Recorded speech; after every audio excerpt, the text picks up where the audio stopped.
world's most elite fighting force launches a bold rescue. Within the walls of the U.S. Embassy in Mogadishu, hundreds seek safe haven. Outside, a civil war erupts. The Navy SEALs race into a nation in collapse to save civilians and diplomats from certain death. In 1961, an elite team of special forces was created for covert operations on the sea, air, and land. Their missions have been kept secret for national security reasons. Who they are, what they do, has remained shrouded in secrecy. Now, based on first-hand accounts of classified operations, these are the untold stories of the Navy SEALs.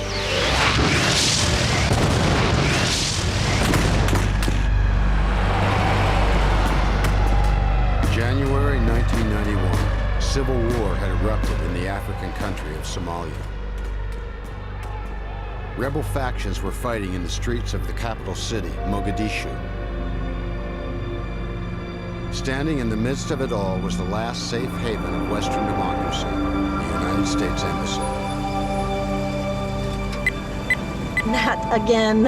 Amy McAfee, the ambassador's assistant, had left the compound earlier in the day to evacuate her house.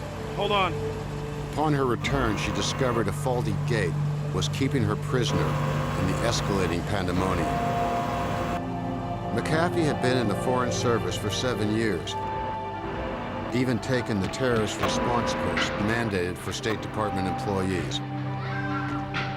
But nothing prepared her for this. There was anarchy in the streets. The few Marines assigned to the embassy were outgunned and unprepared.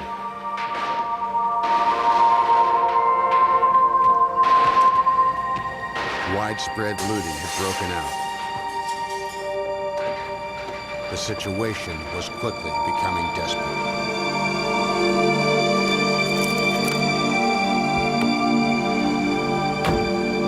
I'll try. It worked last time.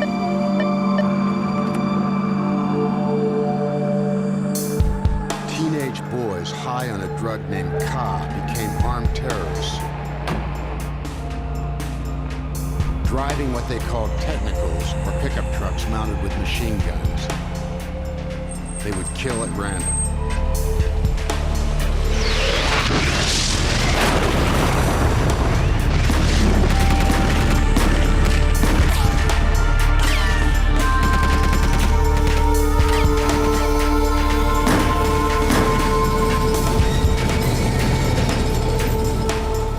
McAfee finally made it inside the compound. How long it would remain a sanctuary was not clear. It was time to evacuate Mogadishu. But how?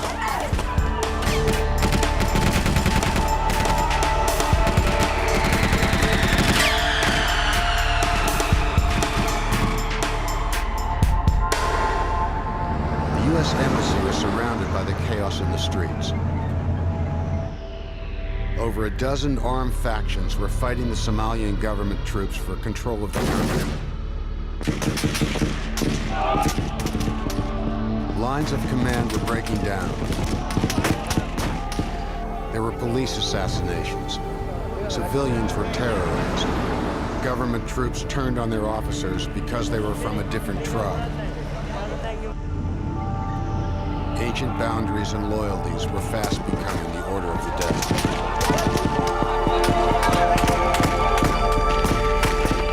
I need a secure line. U.S. Ambassador Frank James, a veteran diplomat, had seen this coming. 23 years in foreign service had taught him one thing. Diplomacy is the first thing to be sacrificed during a civil war. Survival was the only law. The ambassador and his staff had rehearsed for emergencies. However, they had not anticipated the failure of the telephones. You better patch us through on the radio. State Department. I'll need a little time for that. I'm afraid we don't have time.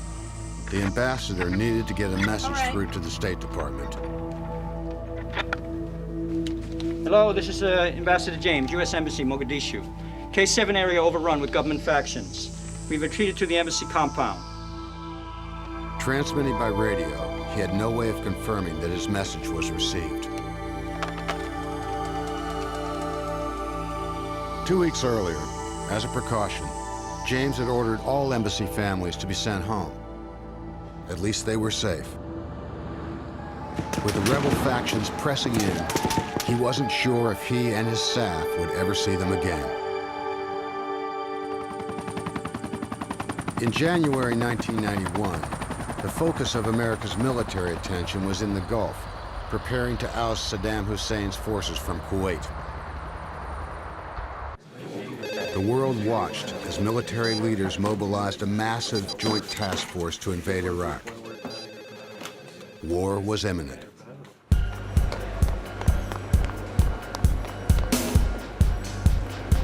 Pentagon officials were caught off guard by the crisis in Somalia.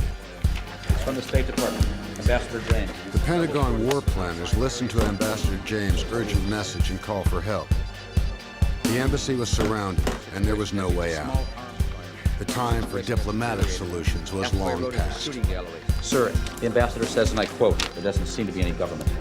The command staff quickly assessed their options. Ambassador James had asked for paratroopers to be sent in from Saudi Arabia. But paratroopers would be easy targets with so many Somalis on the ground wielding weapons.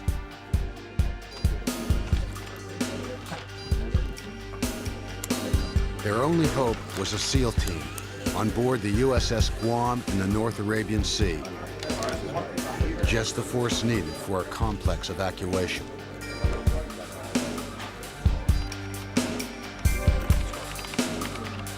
The flag officers quickly devised a bold plan.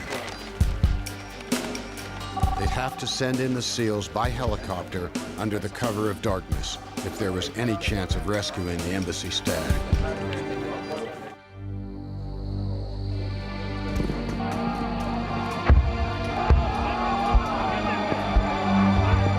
Word had spread that the American embassy was the last safe haven in the city. Diplomats from every nation were asking for refuge.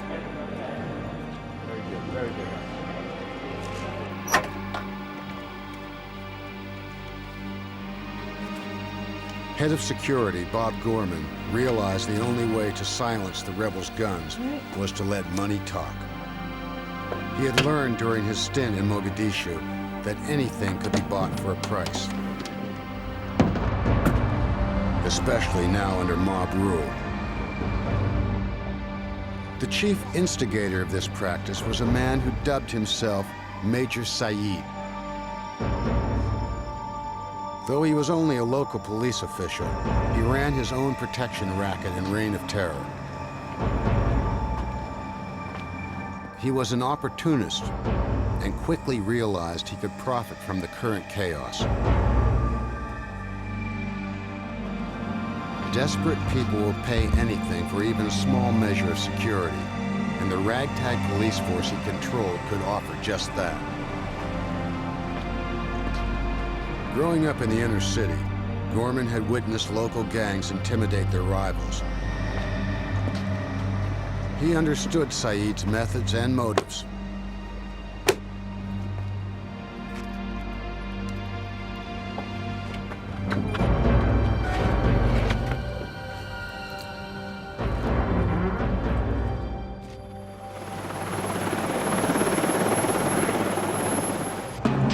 It was evening when Admiral Larry Walker got his orders to rescue the embassy. Although his men were well trained, they had little time and information. Walker needed both for a successful mission. If there was one man he could trust to think on his feet, it was Lieutenant Commander Mike Dillon. A veteran SEAL, Dillon had proven himself in several conflicts. Come on in, get yourself situated. Beyond his tactical proficiency, Dillon was politically savvy as well. The Admiral considered him perfect for the job. But the mission would still be extremely difficult. Getting there was the first hurdle. The SEALs, along with a backup squad of Marines, would fly hundreds of miles by helicopter. While he's here, you're going to be going to Mogadishu? Using night vision goggles, the pilots would navigate through the darkness. Your job is to get in there and make sure that the ambassador is secured and kept safe. Any questions? Admiral, any idea what kind of firepower we're going to see when we're on the ground? Most likely it'll be AK-47s. Once inside the embassy compound, they would reinforce and hold a perimeter tentatively held by the U.S. Embassy Marines on the ground. The SEALs were to ensure the safety of the ambassador and to hold off any advancing forces until the ship could steam closer. Then they could carry out a full-scale evacuation. Sir, we're receiving an unsecured message from Ambassador James. Put it on speaker. Hello, this is Ambassador James, U.S. Embassy, Mogadishu. K7 area overrun with government factions. Request you send a rescue operation with all possible haste. Let's go, gentlemen. Let's go, guys. Wake up.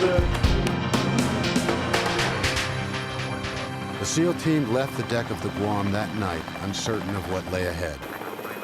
They only knew that innocent people were trapped and needed to be rescued.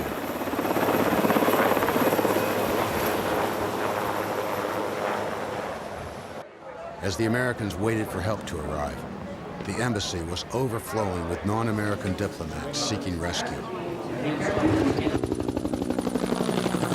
The helicopter was nearing the African coast as Dillon briefed his troops. We haven't had a chance to discuss, let alone rehearse this scenario. We gotta get it right the first time. Anybody been to Somalia? No, sir. Never. Anyone could be an enemy or a friend. We have to remember to use our first weapon. Up here. Let's be vigilant and professional, gentlemen. Each man checked and rechecked his equipment. Though they were safe for now, waiting and wondering seemed worse than any potential conflict that lay before them.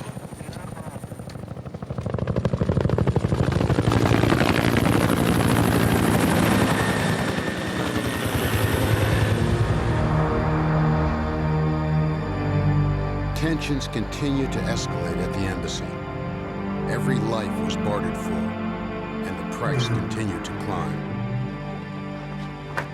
The payoffs to Said made the other rebel groups want a piece of the action as well. Gorman was keeping Said at bay, but he couldn't begin to manage the volatility of the other groups. It was only a matter of time until they initiated an assault.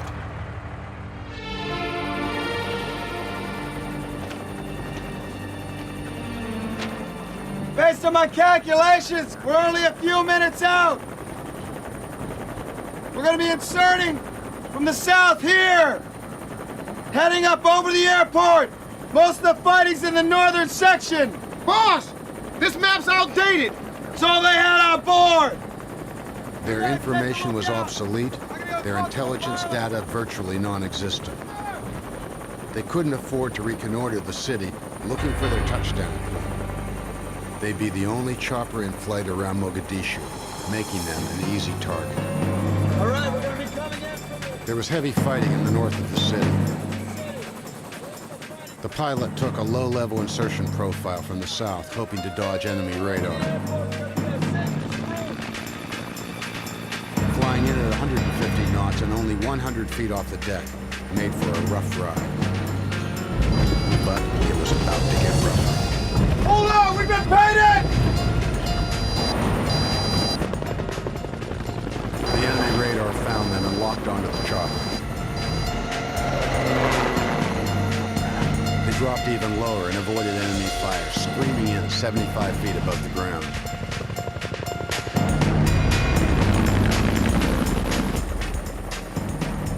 It says the compound's surrounded by a large white wall.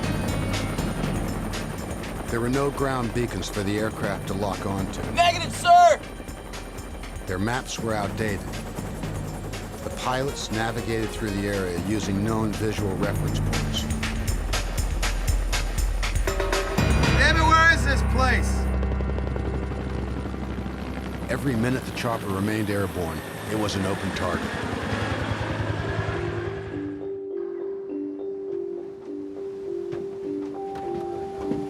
Saeed was content with the money he had extracted from the Americans. But word soon traveled like wildfire about cash reserves at the United States Embassy.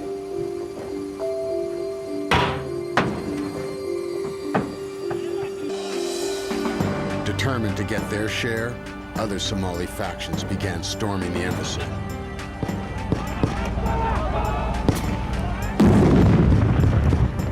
They're coming over the walls.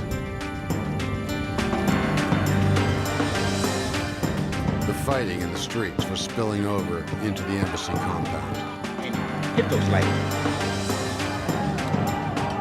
Over a dozen rebels wielding AK-47s were seconds away from ransacking the embassy compound. And there was no way to stop them. The 6 Marines stationed at the embassy were no match for the attacking rebels.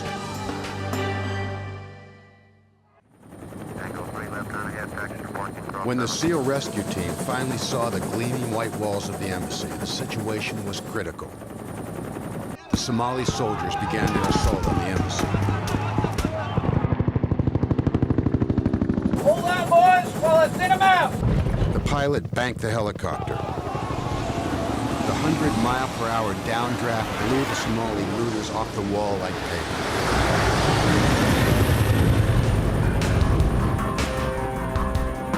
The SEALs were unaware that a few rebels had fallen inside the compound.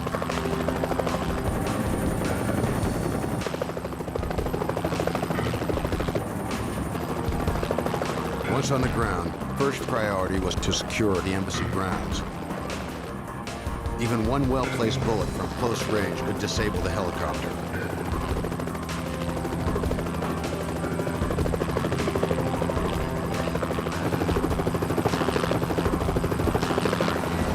Go! You! Take the rear ground! The rest of you with me!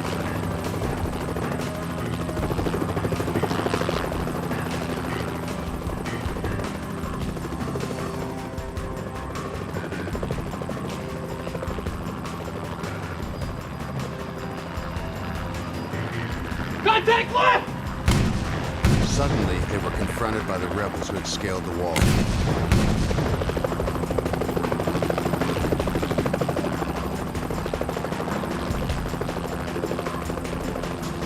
Extend the perimeter around that wall. I don't want anybody within 20 yards. Use whatever force necessary. Get inside! Tell them not to shoot. What? Who the hell are you? Ambassador James! James recognized that no matter how dire the situation, diplomacy still must supersede military action. We don't want to be responsible for this situation escalating into a full-scale conflict. The order was clear. They could not fire on any Somalis unless they were actually inside the walls of the compound. Okay, rules of engagement. Take your positions and no shots fired. If the Tango sets a foot over that wall, pop him. Yes, sir!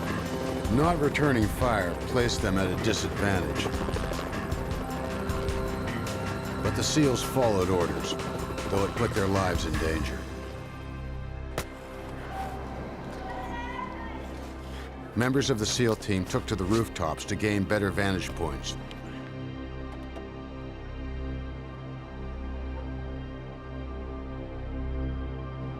Word of the SEALs' arrival spread quickly through the streets. The havoc outside the walls died down. The soldiers and cruising technicals had disappeared, at least for now. You're ready to load the chopper now. We can take at least 60 people. Excellent. That'll cover most non-embassy Americans and non-essentials. They're ready now. Though James and Gorman were anxious to evacuate, they worried about the helicopters drawing enemy fire. Dillon insisted if they left immediately, the Somalis would still be in disarray. If we leave now, they won't be ready. Dillon was finally able to convince the ambassador. We're wasting valuable time.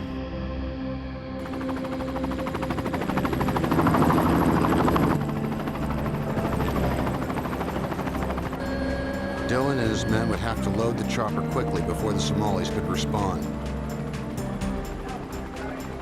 The chopper could hold only 60 passengers, but there were at least 3 times that many at the embassy. The others would have to wait until the Guam got in closer.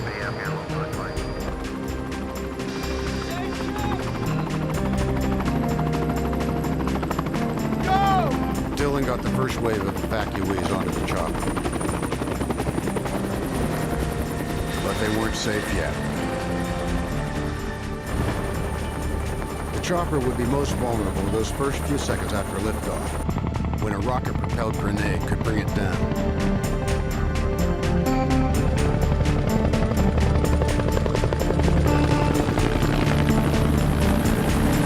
There she goes.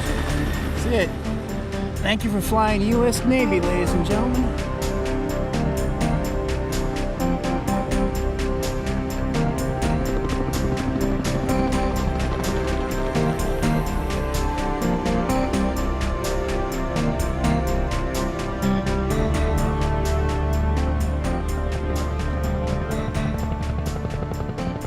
Saeed was furious that the helicopter had escaped. Every departing American meant thousands of lost protection dollars.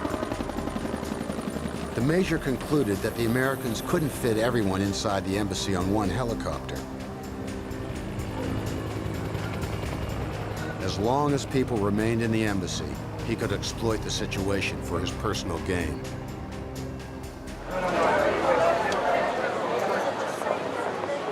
An eerie calm descended over the embassy, which only served to heighten the SEAL team's concern. Were the rebels going to leave them alone, or were they simply maneuvering into position for another assault? There was no time to wait. The ambassador's staff hurriedly prepared for evacuation. Admiral, we cleared the chopper. We're not out of the woods yet. Can you hold the compound till we return? We'll do our best, sir. Admiral, I may be sending you some strange bedfellows. James warned the Admiral that he'd be sending diplomats from over 30 countries. Bringing unfriendlies on board a U.S. warship could pose a security risk, and Walker would have to prepare. The Admiral was aware that the Guam was making good time towards Somalia, but they had over 200 more people to evacuate before dawn.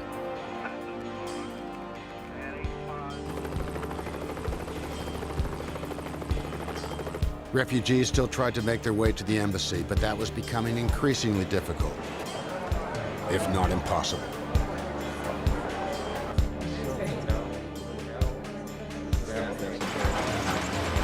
We have a situation. 3 American citizens stranded in the K7 area. Husband, wife, and child. Why didn't they come when I sent out a warning 3 days ago? Their electricity's been out. How far is it? Where did you say it was? K7. About 6 blocks. 6 blocks through a shooting gallery of rebel forces. It could be a suicide mission for the SEALs, despite its noble objective. Because of his extensive experience, Dylan would have to lead the team, leaving a few of his men behind under Gorman's command. Let's go. The embassy still had 2 of its light armor utility vehicles that hadn't been destroyed or lost to extortionists.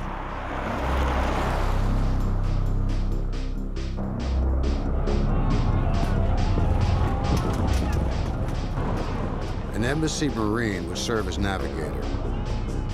He was familiar with the street, but negotiating the surrounding chaos was anyone's game.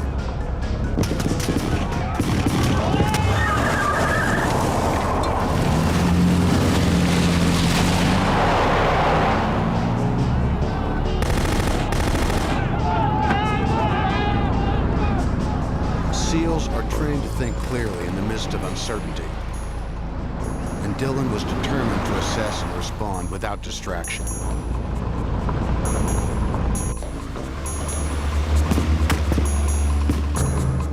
Go left. We'll dogleg over. James could not officially authorize the use of weapons outside the compound. However, it was understood that the SEALs would use whatever force necessary to rescue the stranded Americans. Commander Dillon wasn't going to provoke an incident. If he could avoid using his weapons, he would.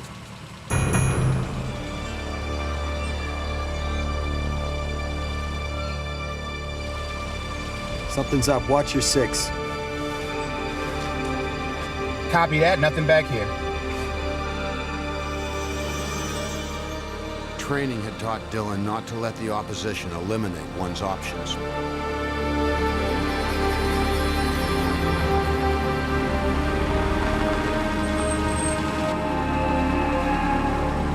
Correction, sir. We have a little traffic behind us.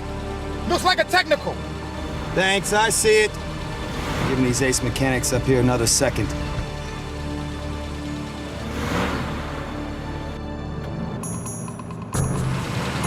Trap! Back up! Back up! Back up!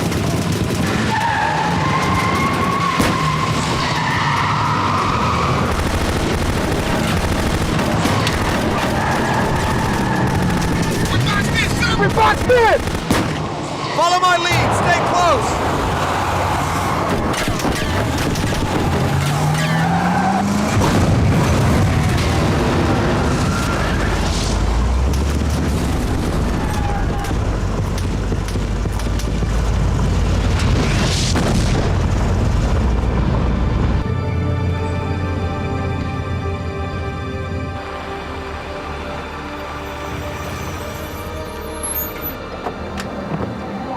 The rescue party reached their destination, but the family wasn't at the rendezvous point.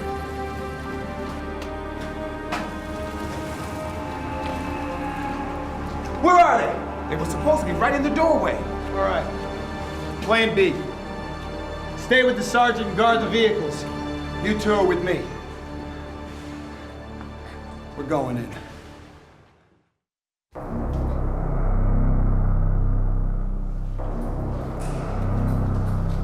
Though the building was quiet, the SEALs remained vigilant.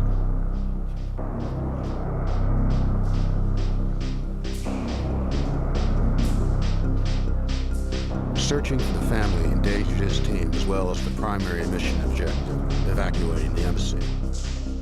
Yet Dillon proceeded.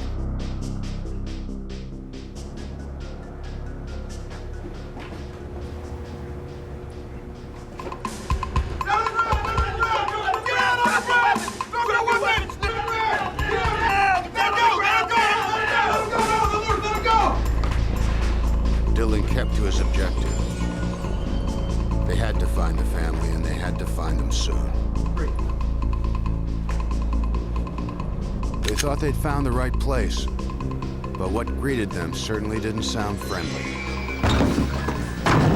Put your weapon down! Put your gun down! Now! Now! Now! Put it down! Stop! Stop! Grab the barrel of my weapon by the head! Don't Grab shoot! the barrel of the weapon! Put it on the slowly, sir! Slowly! Step away from the weapon! Let me see some identification, please. Very slowly, sir.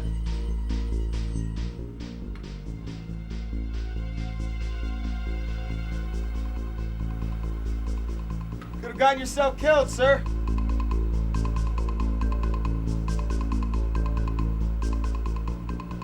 All right, let's get out of here. Follow me. Stay close behind me. Take the lead.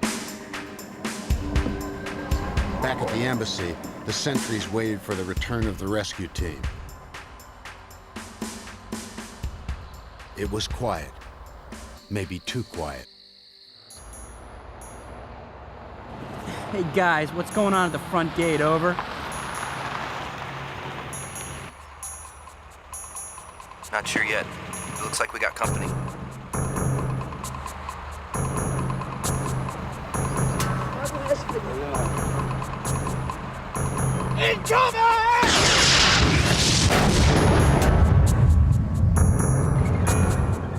The rebels had launched another attack. What the hell's happening? Damn, that was close. As they stopped to reload, the rescue team returned to the embassy. Outflanked, the rebel soldiers fled. Situation diffused. We see you. The gate's opening.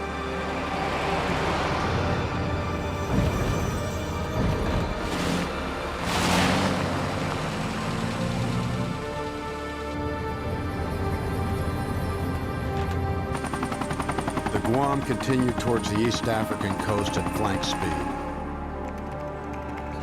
Admiral Walker had calculated the number of helicopter trips he'd need to evacuate the embassy. They could do it, but there could be no delay. They unloaded the first evacuees and immediately turned the helicopter around.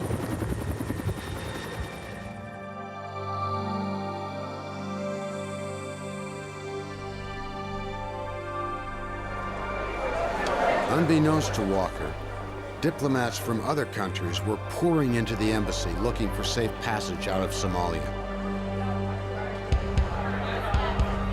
Ambassador James and his staff were faced with the most difficult decisions. Only American citizens and those with proper passports could be evacuated without violating international law.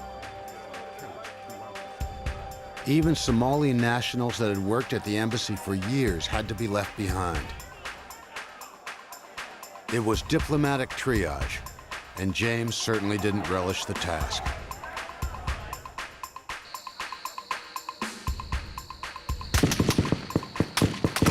The streets outside the embassy remained a powder keg ready to explode. But the SEALs would not be provoked.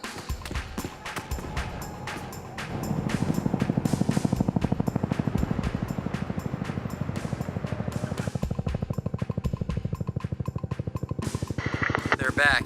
Here's the chopper. They landed safely again. However, with the rebels now aware of the helicopters, the second trip back to the ship could be even more dangerous than the first. The Somalis could lock onto their flight path and possibly bring the aircraft down.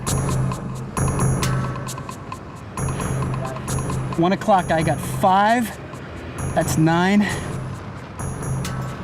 Boss, looks like we got visitors at the gate. On my way.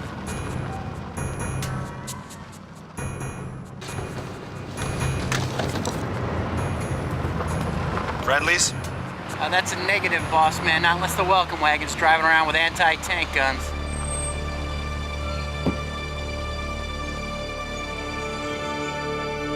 Major Saeed had returned.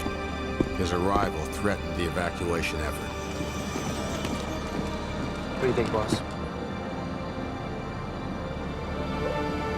I don't know. Let's take a look.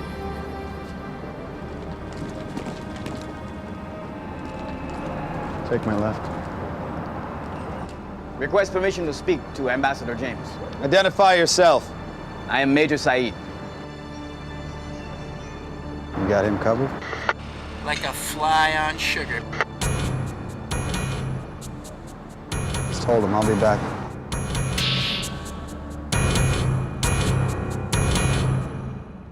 He's got an anti-tank gun in his truck, 10 men, and a grenade in his hand.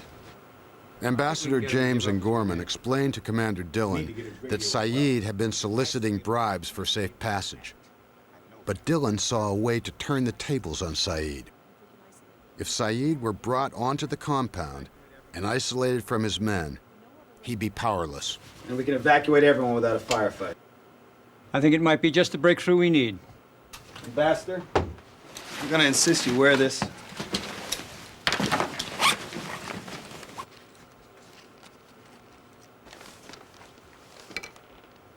The meeting was risky, but they counted on the one thing that would distract Saeed: money.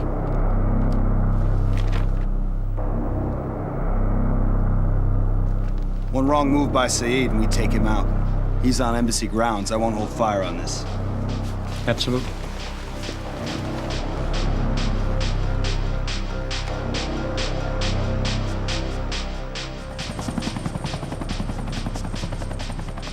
The boarding evacuees would have to wait for James and the SEALs to deal with Saeed.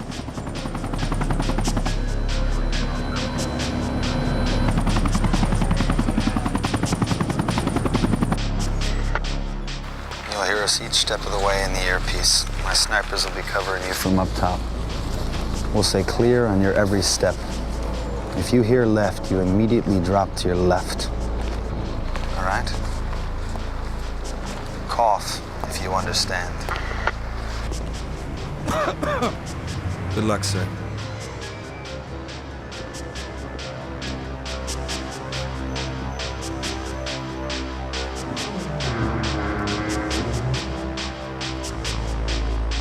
Major Saeed. Ambassador. What can we do for you this evening? Dillon demanded that the Major hand over his grenade. He had to disarm Saeed if he was going to achieve his objective. If you wish to speak with the ambassador, I'm gonna have to insist.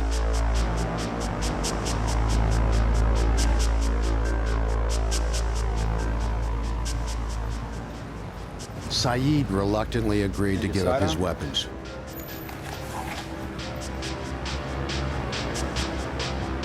And the radio. But the Major wouldn't relinquish his radio. Please come in.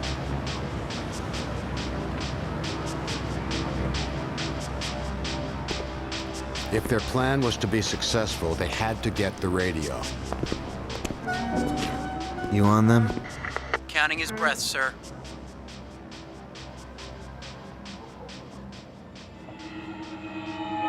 Dillon had emphasized to the ambassador that he was about to enter the diplomatic negotiation of his life.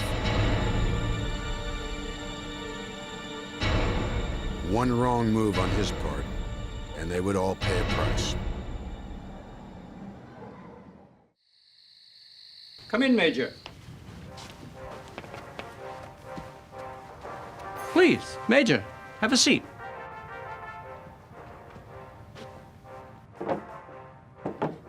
The ambassador's first task was to put the Major at ease.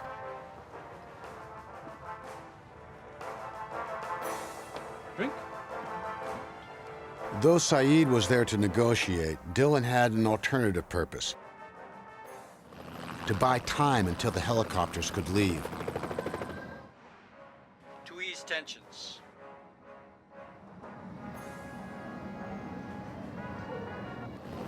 Their every move was being watched by the SEALs just outside. Saeed probed to find every opportunity he could to profit from the Americans' predicament. He even offered to protect them during their evacuation.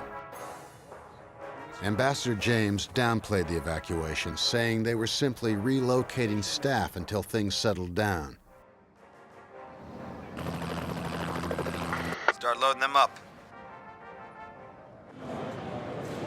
With Saeed distracted, they could now continue with the evacuation. But before they could fly, they'd still need to get that radio.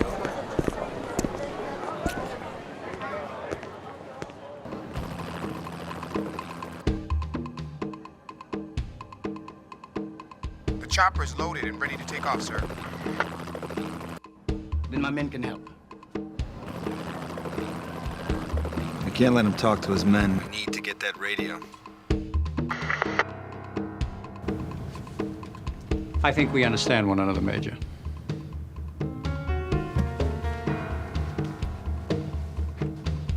Amy, would you bring in the keys to the catch box, please? Thank you. If you would follow me, Major. The ploy worked. Saeed had left his radio.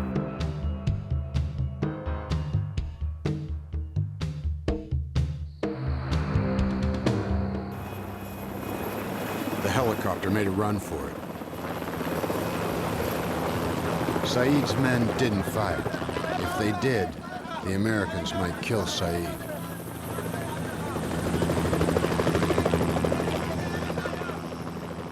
"60 more evacuees were on their way to the ship, but there were still many left to go.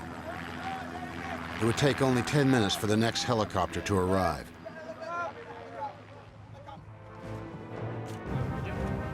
The negotiations continued without a hitch. Would you consider this an adequate down payment? The sound of the music blocked out the helicopter's departure, and the money placated Saeed.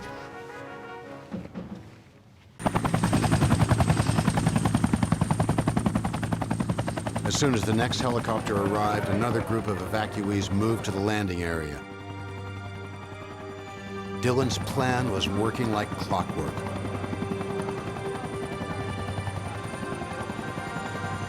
Cigar, Major. The ambassador continued to play the generous host, buying precious time.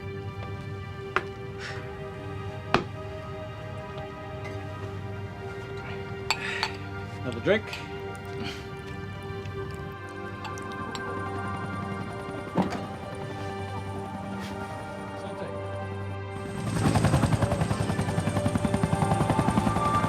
One by one, the choppers came and left with their cargo.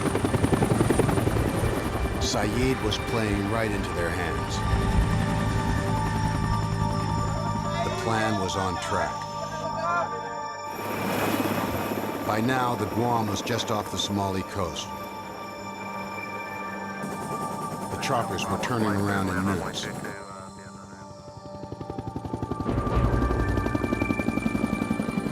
The Somali soldiers were becoming alarmed. Saeed might be held prisoner.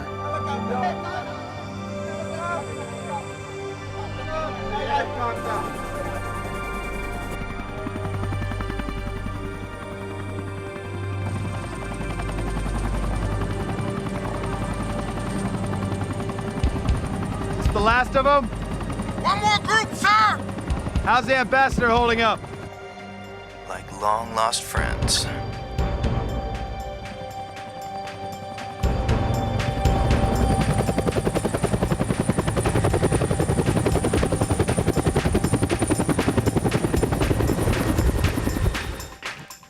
Aged in oak.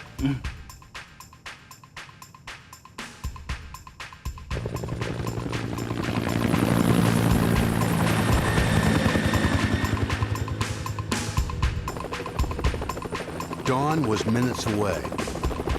This was the last time the chopper could safely land under the cover of darkness. Everyone leaving the embassy had to be on this last helicopter, including the SEALs. That's the last of them, sir! We've got an empty house! Round up the men! I'll get James! The Somali soldiers could wait no longer. They began their assault.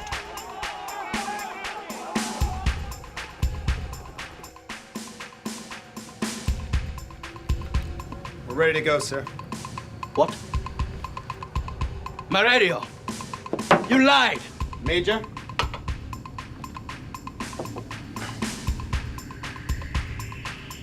Major, the United States like to keep its friends riding in style. James offered the embassy's Mercedes if the Major would ensure safe passage. Sir, it's time.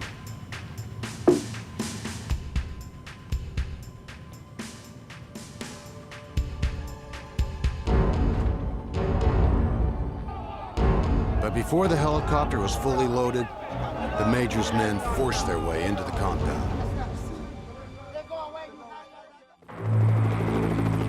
The ambassador and Dillon didn't know if Saeed would take their final bribe or retaliate and shoot down the last helicopter. They're breaching the perimeter. They're coming through the front gate. They breached the compound! They breached the perimeter! Let's go! Let's go! Let's go! But leaving now was a gamble they'd have to take. There was no time to lose. The embassy was under attack. Let's accounted for! Yes, sir! Let's go! Let's get out of here!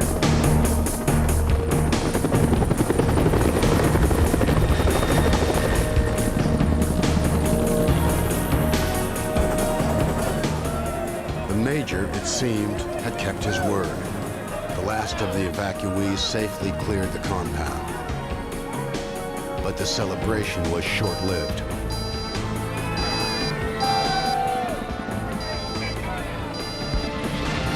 An evasive move by the pilot barely dodged an incoming missile.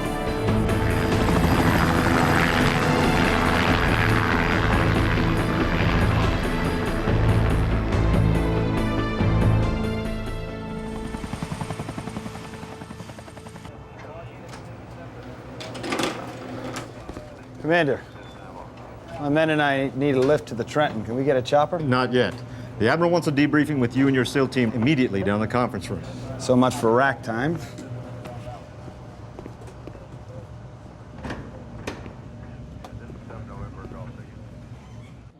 Later, they would learn from news reports that the entire embassy was overrun and ransacked by the rebels.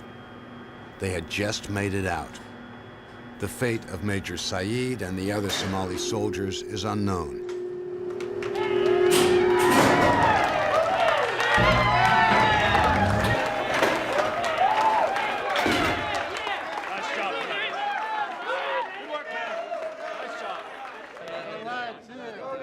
Overall, it was a mission executed flawlessly.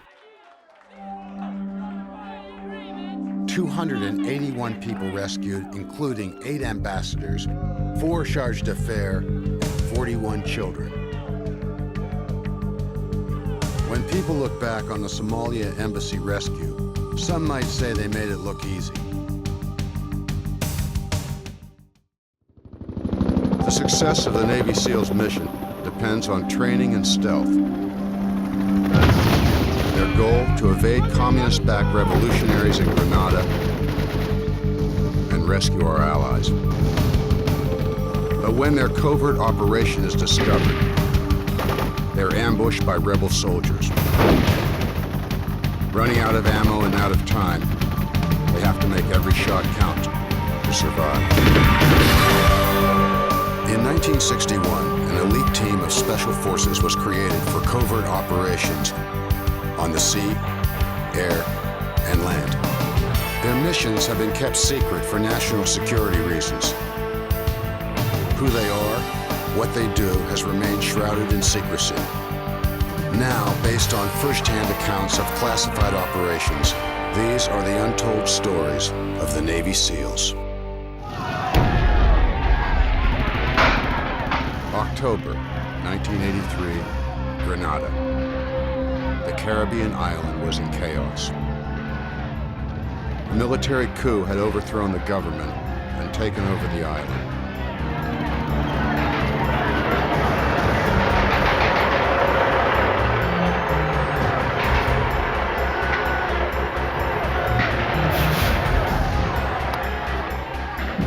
Bring those prisoners out.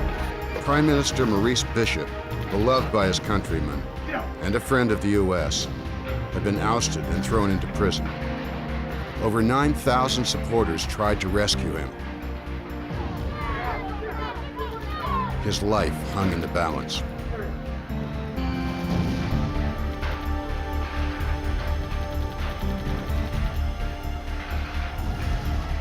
Leading the coup was General Hudson Austin, a ruthless protege of Fidel Castro. He had been Bishop's comrade and friend until the Prime Minister moved to strengthen ties with the U.S. Austin took control of the island's military and pronounced himself leader of the PRA, the Provisional Revolutionary Army. When Bishop stood up for freedom, Austin unleashed his fury. Fire! With Bishop and his cabinet dead, only the voices of freedom crying from the streets remained. Austin quickly silenced them as well.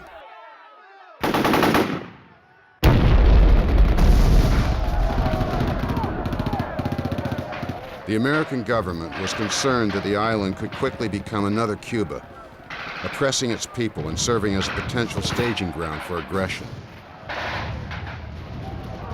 The U.S. presence on the island was limited. It didn't even have an embassy. There was a U.S. medical school on the island where several hundred American students were studying. Lisa Grimes and Karen Guthrie had come here in pursuit of their dream of becoming doctors. Living in Grenada had its drawbacks. Public utilities were often shut down, and even the radio station would go off the air for unknown reasons. But the problem they encountered this day was not just another technological glitch. I can't believe the radio station's off the air again. Their tropical paradise was about to become a nightmare. They've sent out armored personnel carriers in the city. Their soldiers are killing people. Sam Paget, a fellow student, had just come from the street where the insurrection was mounting. Attention, all citizens of Grenada. effective immediately, the Provisional Revolutionary Army has ordered a 24-hour curfew on the island. Any violator leaving the home will be shot on sight. We've got to get out of here. But the students quickly realized leaving wasn't an option.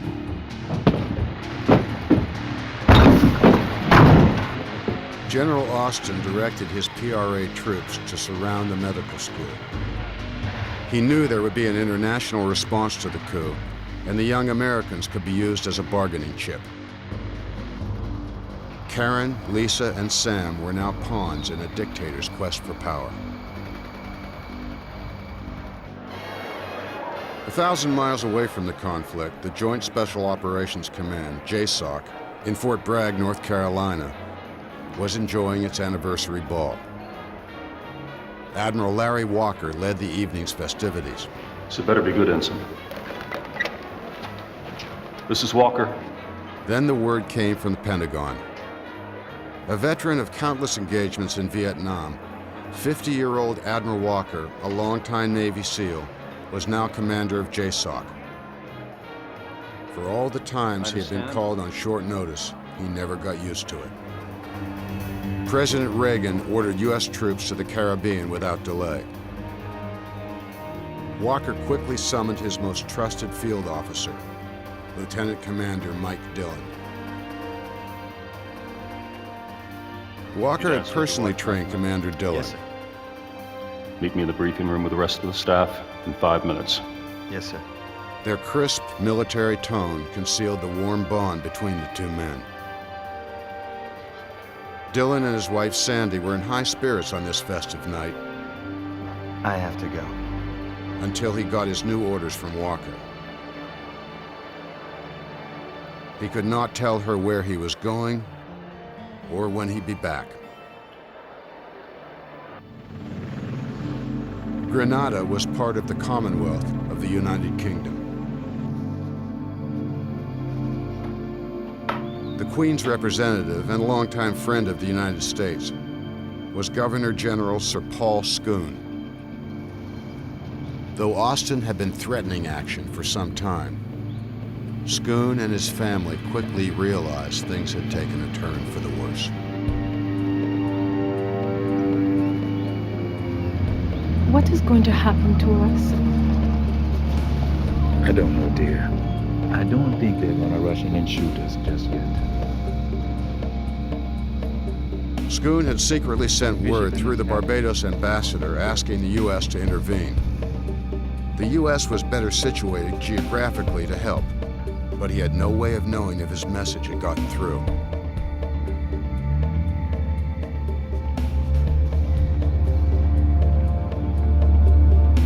The coup leaders knew he had powerful connections around the world, and they watched him closely.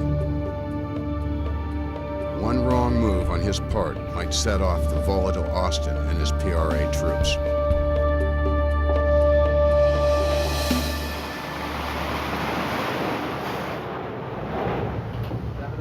Captain Derek Williamson was en route to Lebanon, carrying 1,000+ Marines to relieve the American peacekeeping force in Beirut.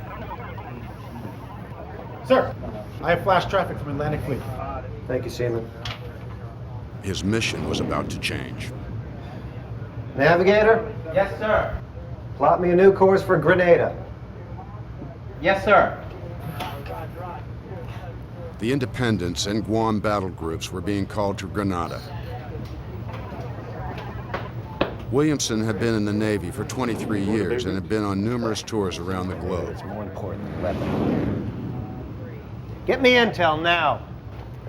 Carrier groups are how the U.S. exerts its political and military will around the globe.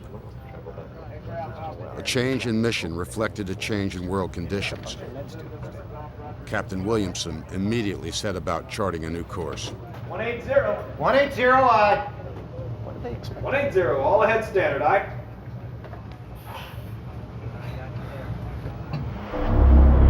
For the JSOC commanders, their evening of celebration had ended in a war room. They had to quickly evaluate their options and devise a strategy for engagement. General Austin's coup d'etat was not the only threat to Grenada.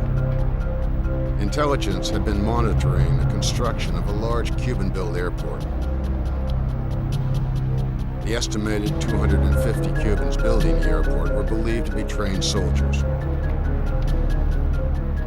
The CIA had also spotted Soviets, East Germans, North Koreans, and Libyans at the new airport. I saw these same photographs 6 months ago. What has Intel gathered since then? We're working on it. The U.S. had been monitoring the situation at a distance. Until Governor Schoon's request for help reached the White House. The U.S. took Austin's coup seriously. His communist-supported insurrection was a threat to freedom on the island. Indeed, the entire region. The time for a simple intervention had passed. President Reagan ordered U.S. troops to restore order, by all means necessary.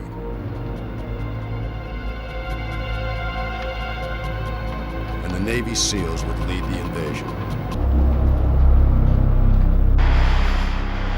There was no easy way in. It was an island over 100 miles from the nearest mainland. The first strike force would be one of Admiral Walker's SEAL teams.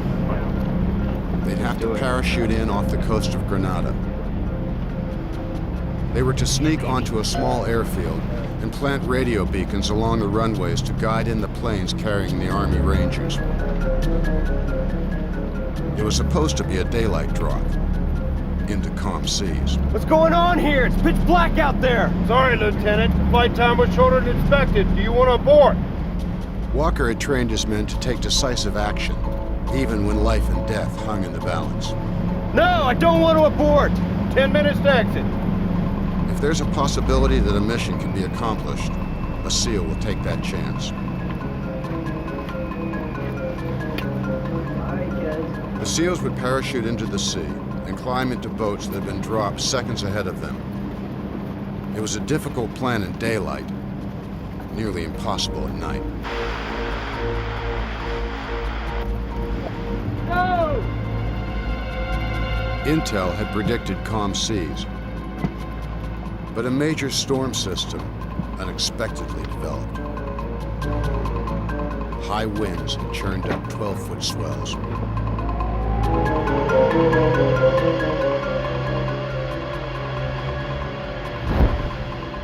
The SEALs never made it to their boats. They fought to cut free from their chutes before being dragged underwater.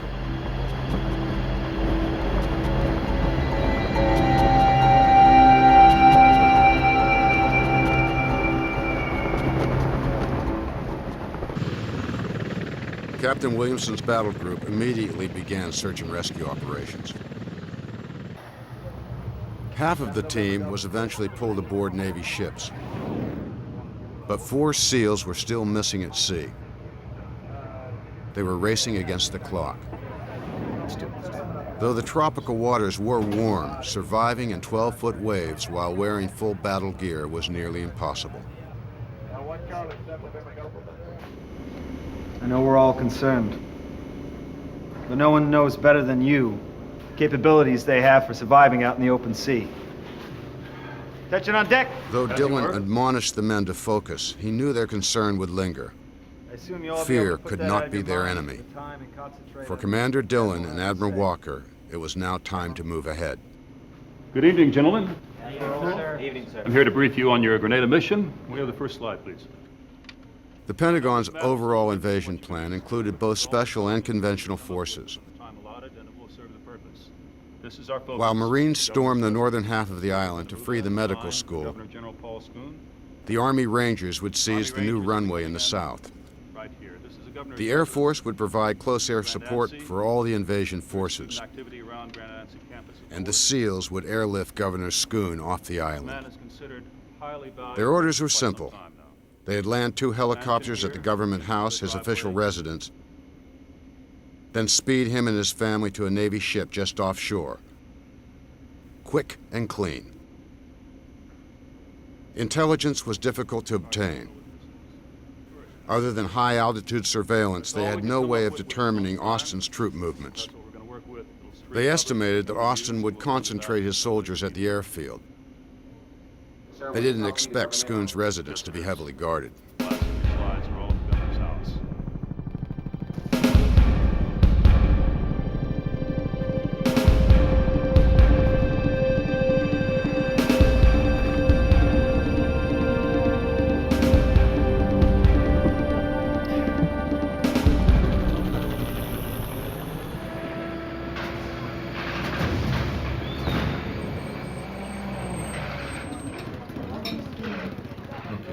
The regime had tolerated Schoon thus far. Schoon did not perceive himself as a military threat and hoped Austin would leave him and his family alone. But Austin and his PRA troops had other plans. Through a spy in the Barbados embassy, Austin had learned that the Americans were coming, and he blamed the Governor General. He ordered his men to lie in wait for the American assault.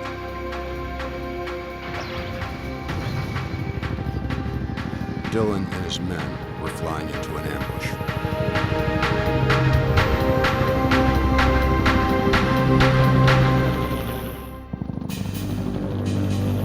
The SEALs had to find the Governor General's residence before they were spotted by Grenadian ground forces below. But that wasn't going to be easy. In 1983, satellite global positioning did not yet exist. Without troops on the ground, there was no way of pinpointing specific landing sites. The SEALs had to resort to using area land maps and visual references. Any sign yet? Not yet. Keep looking. When we come around, check the seaward side of this ridge again. Petty Officer Trevor Hill was the senior ranking enlisted man and Dillon's second in command. He was highly trained in visual surveillance and was using night vision goggles to ascertain their position. Radio Chopper 2! Tell the men to look for Government House! We're late! We need all the eyes we got looking! Yes, sir! Bring us around again!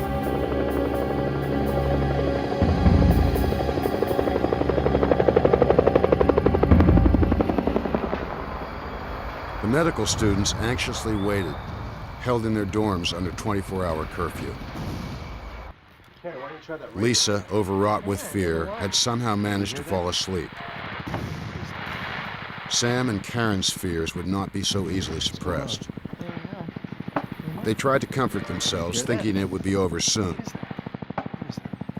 But there was constant reminder just how serious the situation had become. There's a lot of... Whoa.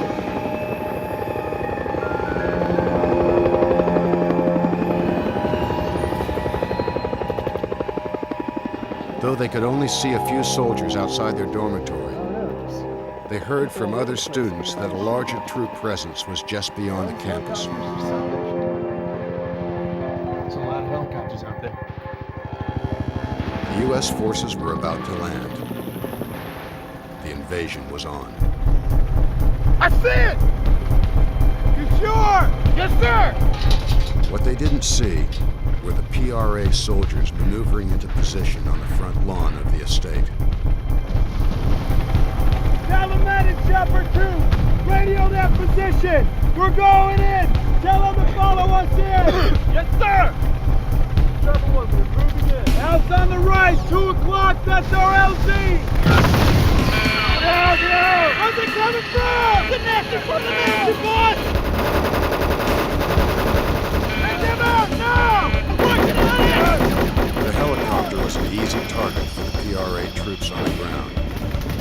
Pummeled by intense enemy fire, the helicopter struggled to stay in the air. Get that fire off our backs now!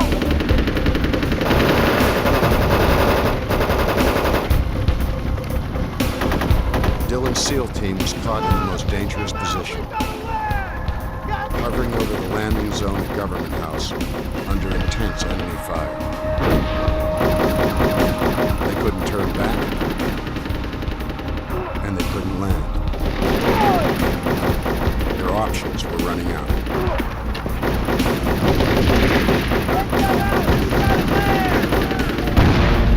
The SEAL radio operator was hit, and their ground radio destroyed.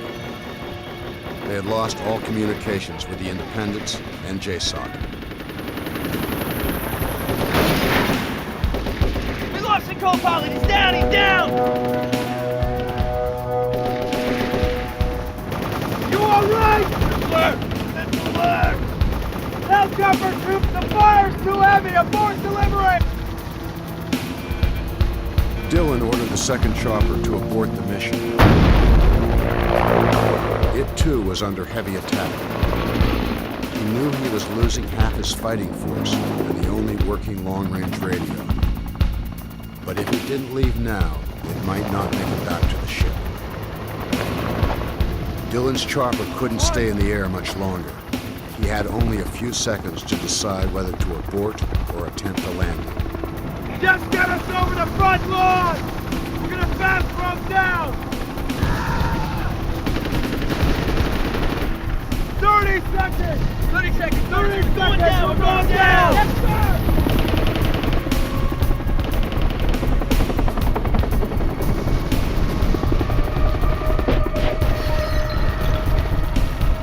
The ambush only strengthened Dillon's resolve. He had only one option if he hoped to rescue the Governor General and his family. It was dangerous, but they'd have to fast rope into the machine gun fire below.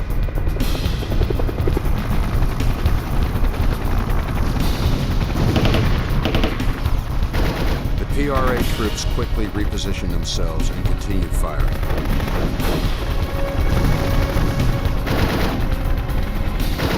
Once on the ground, they covered their teammates and fought to establish an entry point.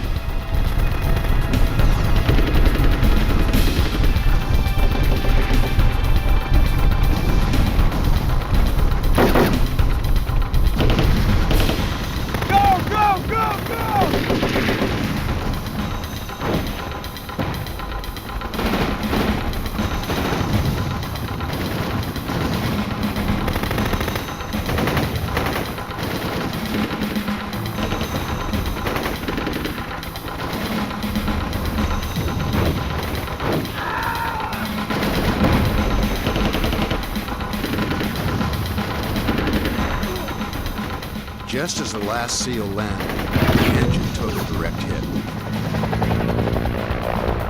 The crippled helicopter might not make it to the ship waiting offshore.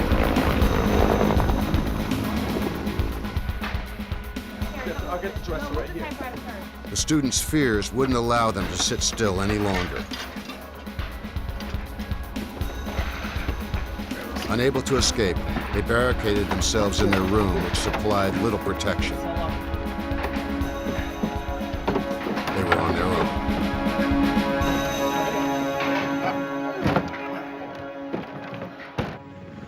Chopper 2 sustained heavy damage, but managed to make it back to the Independence, loaded with the other half of Dillon's SEAL team. Finally, word came to Captain Williamson from the flight deck that the other chopper had returned as well. Williamson knew Dillon was on the ground, but without radio contact, they had no way of knowing his situation.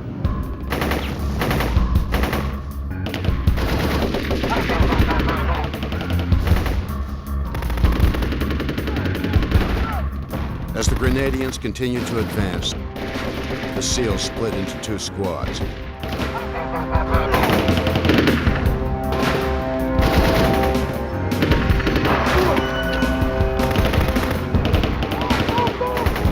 One squad laid down cover fire as the other moved ahead a few yards. They couldn't remain exposed. Dillon had to get his team in the house.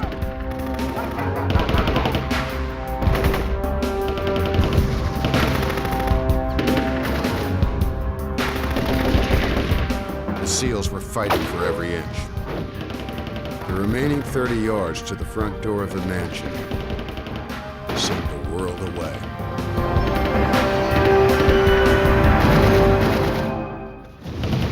Go, go, go, go!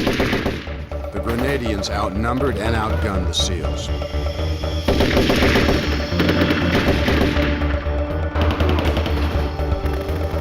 Yet Dillon and his men slowly fought their way toward the government house.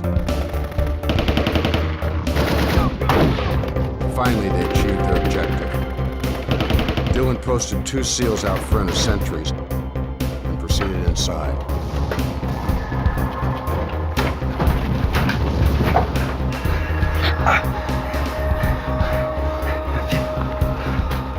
They had made it to the house alive with only one casualty. Petty Officer Jack Navarre. Dillon took that as a minor victory, considering that his platoon of only 7 men had overcome more than 3 times that many PRA soldiers.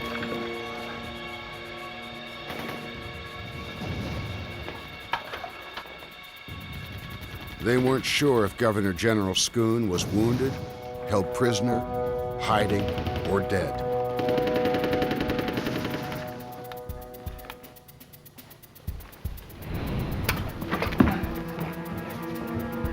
Dillon sent his 2 snipers upstairs, while the remaining 3 members of the team split up to search downstairs.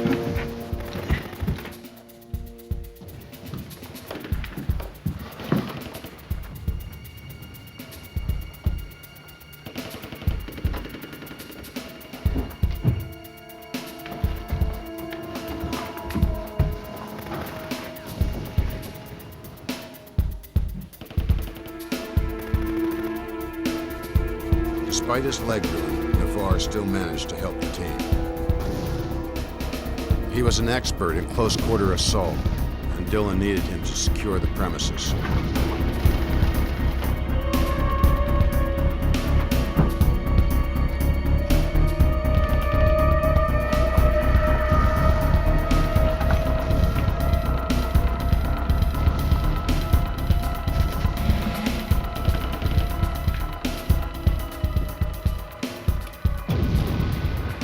The governor had apparently left in a hurry, with no signs of a struggle.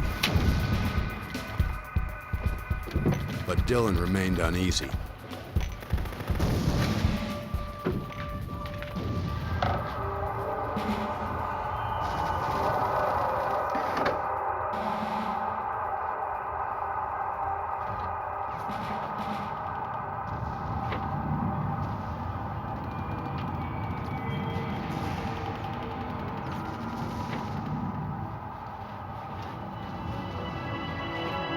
Clear.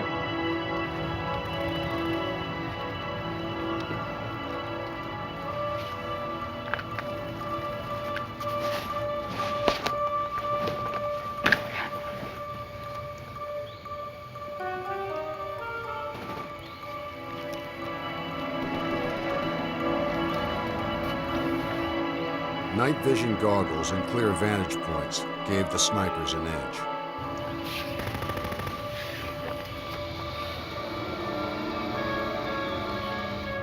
Schoon had not turned up in their initial search, but Dillon had to make sure he still wasn't in the house.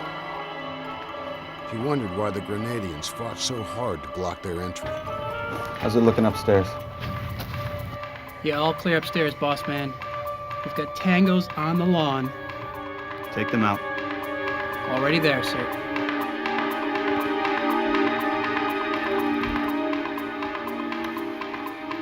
The 2 SEAL snipers were capable of pinpointing a target from 800 yards.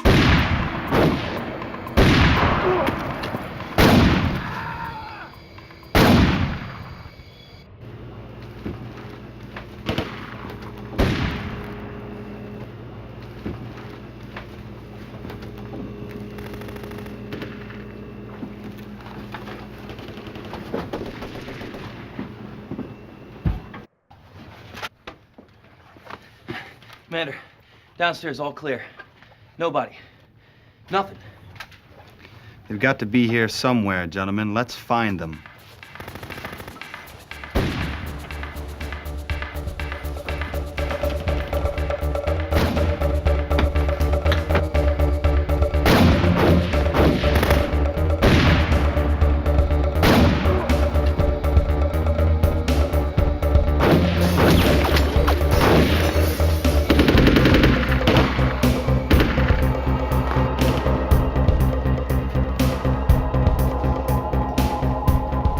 Dillon, Hill, and Navarre continued their search. There was one last place they had not checked. Basement door. First one on the right.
Family and staff huddled in the basement with the only weapons they could find.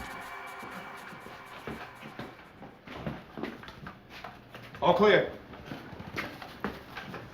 Clear. You can put down your weapons, sir. You won't be needing any of those. What's happening? As we speak, a deployment of American forces is liberating the island. We're Navy SEALs. I've been sent to rescue you. Yet Dillon had no idea how or when he could evacuate them from the We've island. been having some communication problems with our command post. Our For radio's now, destroyed. they weren't going anywhere. General Austin and his Cuban advisor were desperate. The U.S. response was more than they'd bargained for. With Americans advancing on all sides, the Cuban advisor suggested Austin consolidate his forces in several areas. Because Governor Schoon was a key U.S. ally, controlling him was a major advantage. Austin immediately ordered increased reinforcements to the governor's house.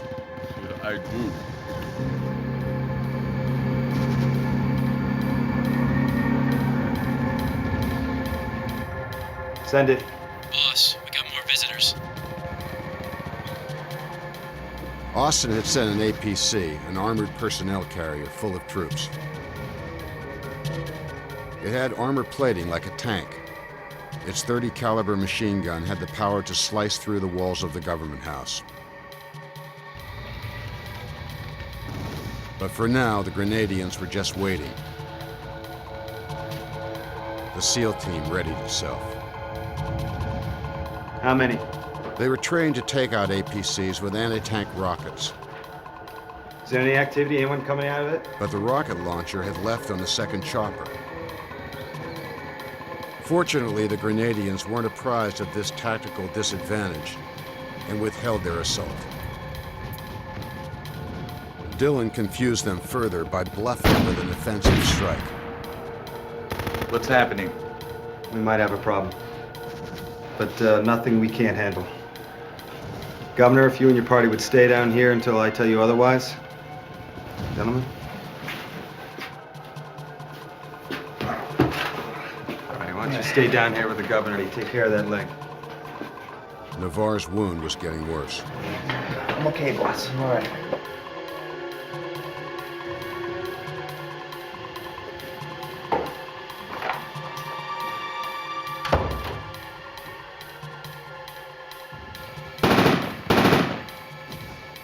Just a matter of time before the Grenadians would attack. Dillon had to come up with a plan that would keep them all alive. Just 5 miles across town, Lisa, Karen, and Sam remained on edge as the war around them escalated. The guards that had been patrolling outside their building were gone, but they weren't sure what this meant. It wasn't safe to go out. And to stay meant more waiting and worrying about what would happen to them. I don't know. The entire Joint Services invasion was supported by the Air Force's AC-130 Spectre gunship, which circled high above the conflict. It could be called into action on a moment's notice. The weapons controllers could unleash its devastating firepower on any land target with pinpoint accuracy. Yet they couldn't fire without clearance from the commander on the ground. And with his long-range radio destroyed, Dillon couldn't order such an attack. Keeping the Grenadians at bay was his only option. I want to tango within 50 yards of this place. But he didn't know how long he could hold out. Admiral Walker was putting together a plan to rescue the SEALs.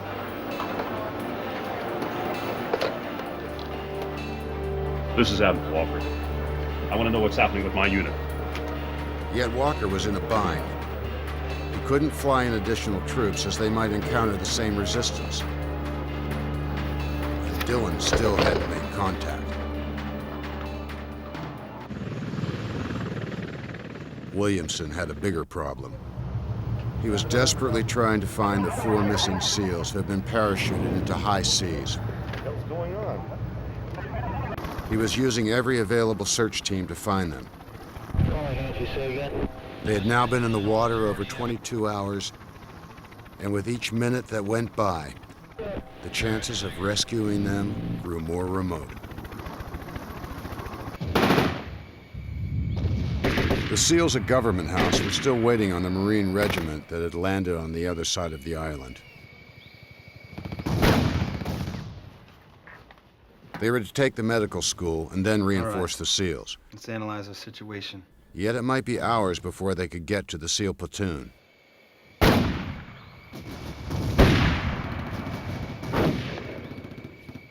Dillon would have to make his ammunition hold out as long as possible. He called in a low ammo alert. Copy that, boss man. Dillon still had one advantage. His men were excellent marksmen, and given their vantage point, they could eliminate PRA troops with limited rounds. SEAL units are trained to consider their enemy's tactics. Sooner or later, the PRA would realize the SEALs didn't have the firepower to repulse an assault. We need that airspeed. And they would attack. But when? They had already been there over an hour. Certainly long enough for the PRA troops to regroup. The SEALs braced themselves for the imminent assault.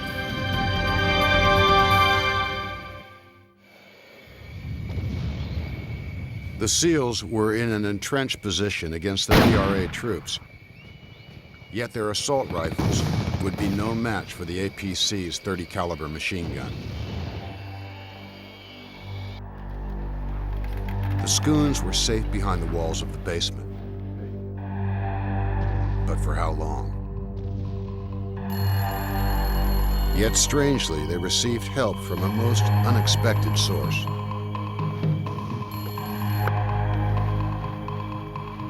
Hello? Just a second. He says he's a priest.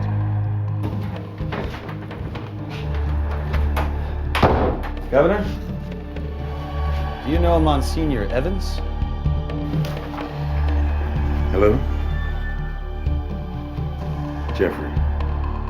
The priest had simply called to check on the governor's safety, but had opened a way of escape for them all. Get me, JSOC. It was just the break they needed.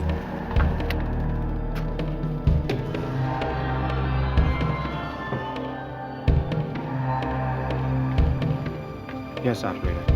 I would like to make an international call to the United States, Fort Bragg, North Carolina. Don't worry, sir. We're gonna get you and your family out of here alive. Petty Officer Hill got the call through. Fort Bragg, how may I direct your call? And directly into the JSOC War Plans room. Walker? Sir. With all the sophisticated weaponry and communication systems, it was a simple phone call that saved the day. Glad to finally hear from you. What's your status? Admiral, we have issues here. What do you need?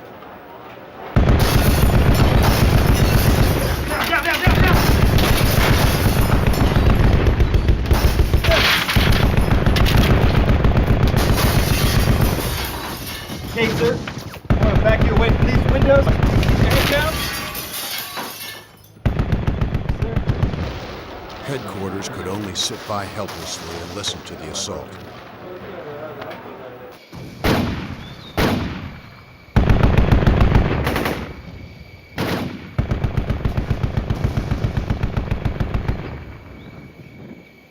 For a moment, the shooting had stopped. I want you to take the Governor General back down to the basement. Sir? Admiral, we need some air support now. Close air support is on the way. Yes, sir. Give Spectre a heads up. We have 2 sentries out on the front lawn.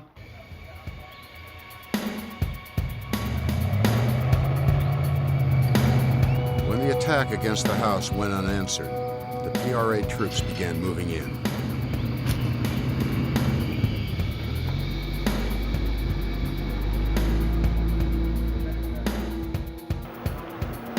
That's it. Mansion facing north. Thank you, Ops. Admiral? Sir, we're low on everything here. Is there any ETA on reinforcements? I'm sorry. The Marines were still bogged down trying to reach the medical school. Copy that. Dillon couldn't expect reinforcements until morning. Thank you, sir.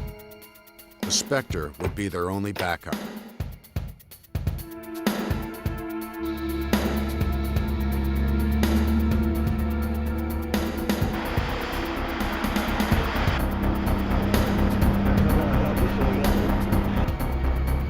The gunship locked its coordinates and opened fire.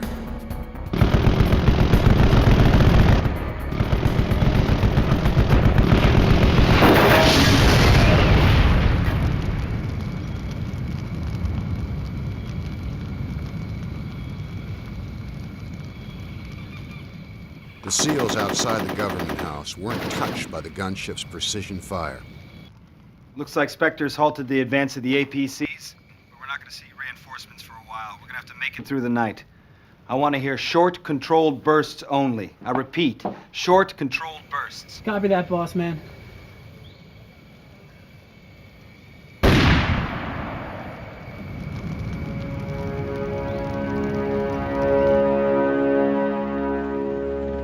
Time had run out for the SEALs lost at sea. After a massive search effort, Captain Williamson reported no trace of the missing men. The search was called off. Despite the success of the Spectre assault, Dillon's SEALs couldn't let down their guard. Some PRA soldiers had survived the strafing and remained a threat to the mission. Several SEALs had already run out of ammunition. The others closely guarded what little they had left. Boss man, Junior's out of ammo.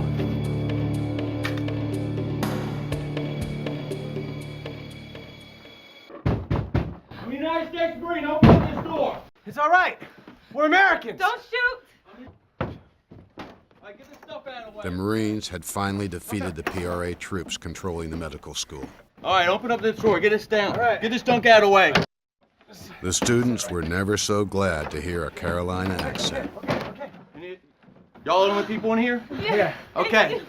All right. Come with me. Sarge, you got some more back here?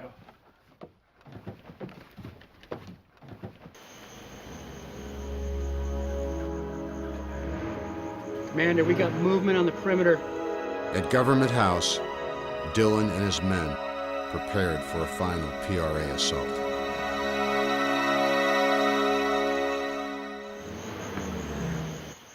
The SEALs braced themselves for a counterstrike. Are they beginning another attack? But what they feared never materialized. That's a negative, boss man. Looks like a pullback. I think they're retreating. Once the Marines took the medical school, they quickly pressed on to Government House. The PRA retreated before the U.S. forces even arrived.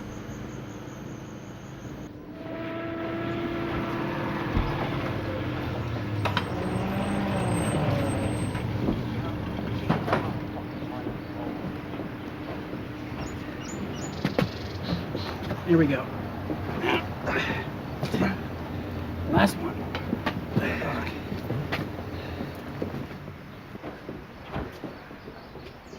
Governor, this is all that stood between us and hand-to-hand combat. We appreciate all you've done. What's happening now? All right is here. The Marines will take care of you from here on out.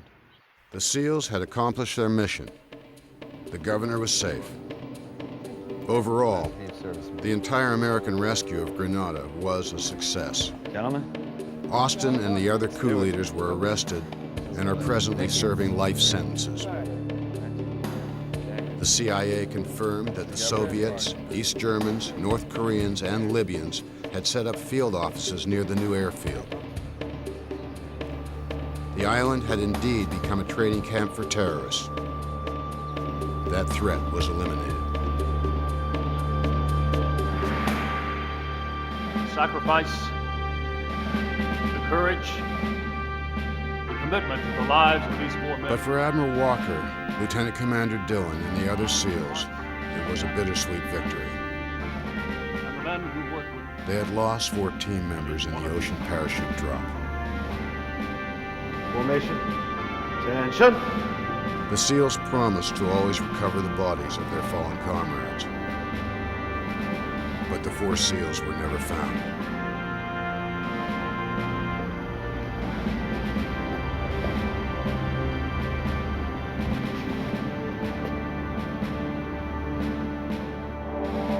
Their empty coffins were buried at Arlington Cemetery with full military honors.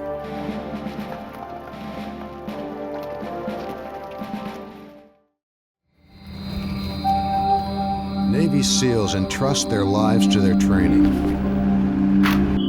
But no matter how much they prepare, they often face the unexpected. When sent to seize Panamanian dictator Noriega, everything goes wrong. America's elite forces are ambushed and in a firefight for their lives. In 1961, an elite team of special forces was created for covert operations on the sea, air, and land. Their missions have been kept secret for national security reasons. Who they are and what they do has remained shrouded in secrecy. Now, based on first-hand accounts of classified operations, these are the untold stories of the Navy SEALs.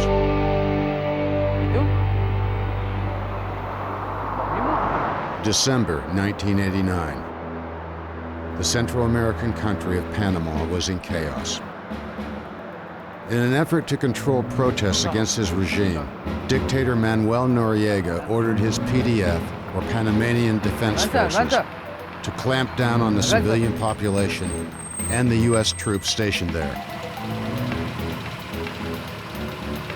The PDF heavily fortified their headquarters and set up rigid curfews. All cars were stopped and checked for violations.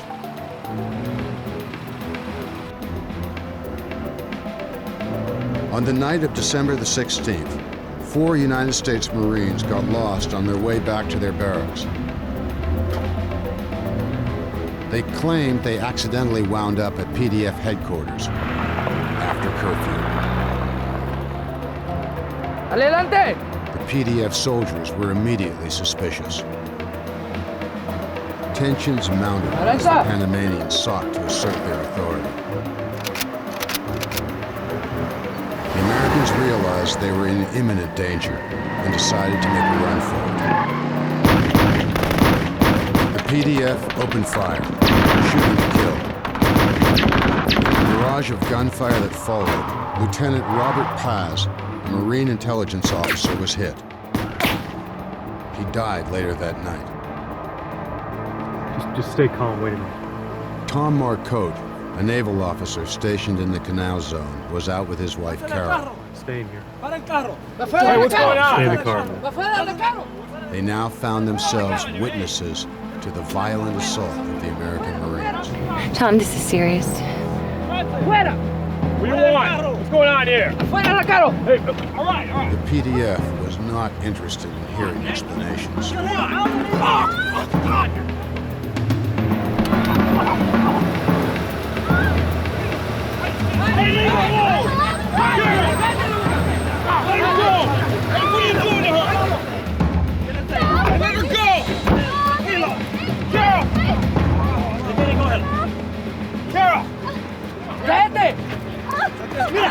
¡Cállate ya! Oye, Vara, ¿qué fue que pasó aquí? Quédate quieto, no te muevas. Aguántala a ella. ¡Hey, déjalo! ¡Te dije que te calles! ¡Bajo! ¡Tranquilo! Este es uno de ellos. ¡Ay! ¿Qué es el problema con este? Basta, levántalo, levántalo. Sí, sí. Vamos arriba. Levántalo aquí, vamos. The Marcottes were brutally beaten and detained for hours. Eventually, they were released. But the incident triggered outrage in the U.S. Already, international public opinion had turned against Noriega for denying the elections that would have replaced him. Now the killing of a U.S. Marine and the brutal victimization of the naval couple pushed the situation beyond the breaking point.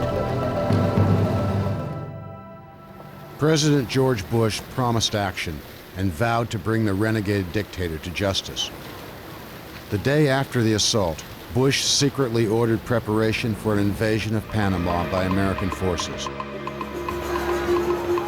Noriega remained defiant, and his supporters accused the U.S. government of plotting to overthrow him and his regime. Once cooperative with the CIA, facts had emerged that clearly linked Noriega with illegal drug trafficking. He was also using his army to harass and intimidate those who opposed him. When the dictator canceled democratic elections, massive protests erupted.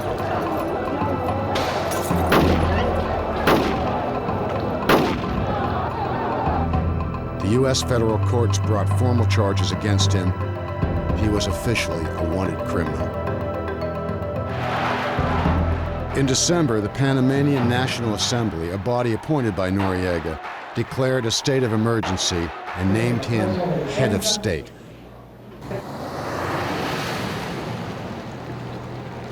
Yet capturing Noriega was not going to be easy. In order to defeat his PDF, it would require a massive joint services invasion. War planners would employ every branch of the military, including the Navy SEALs. Overseeing the SEALs at JSOC, or Joint Special Operations Command, was Admiral Larry Walker. Given the strength of the PDF ground forces, he knew his SEAL teams would be facing one of their stiffest challenges.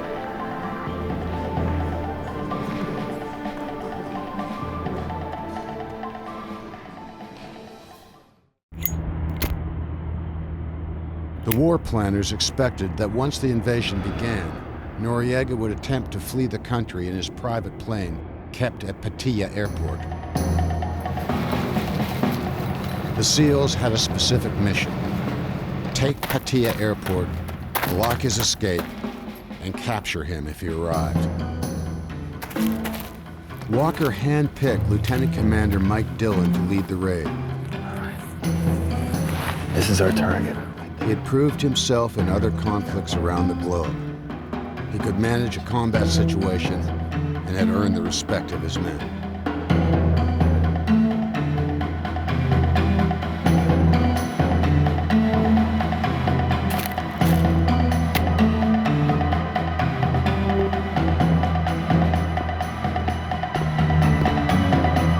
The SEALs' covert assault on Pattaya included taking out the PDF soldiers stationed there.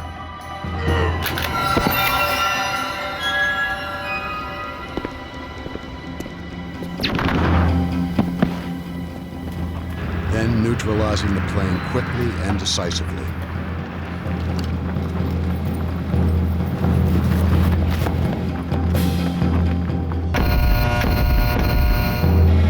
That's a good job, gentlemen. Bring it in! This was only an exercise, but the SEALs' rehearsal was crucial to their success. We need to make that communication between Gulf and Bravo just a little Timing bit was quicker. critical. Once the invasion began, the SEALs would have just 15 minutes to complete their mission. Otherwise, Noriega, who was only 20 minutes from the airfield, could take flight and they'd lose him.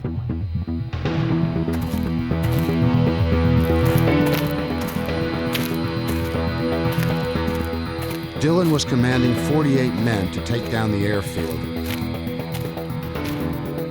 but overseeing a precision tactics group this large posed problems. It would restrict their flexibility. It also made them a bigger target, more easily spotted by the enemy.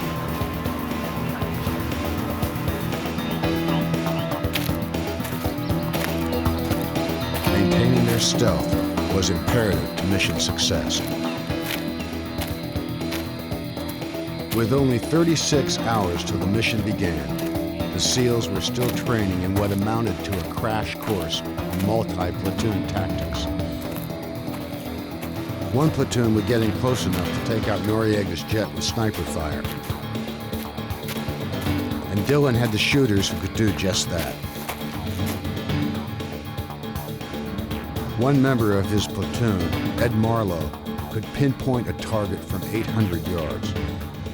A few well-placed shots could destroy the landing gear and prevent the situation from escalating.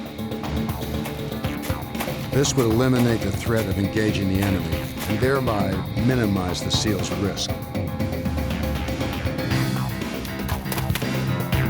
To further block Noriega's escape, the SEALs had to penetrate the airfield, disable other smaller aircraft that Noriega might commandeer, and also push some of these planes into position to block the runway.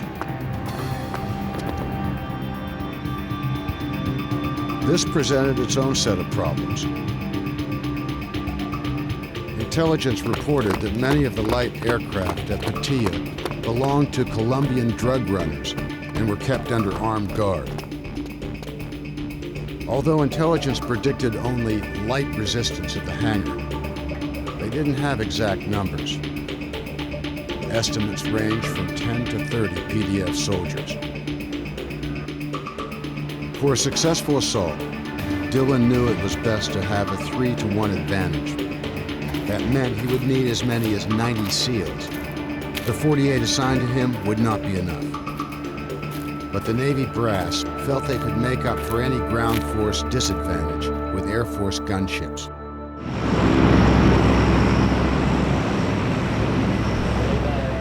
The SEAL superiors wanted to utilize the Air Force's state-of-the-art gunship, the AC-130 Spectre.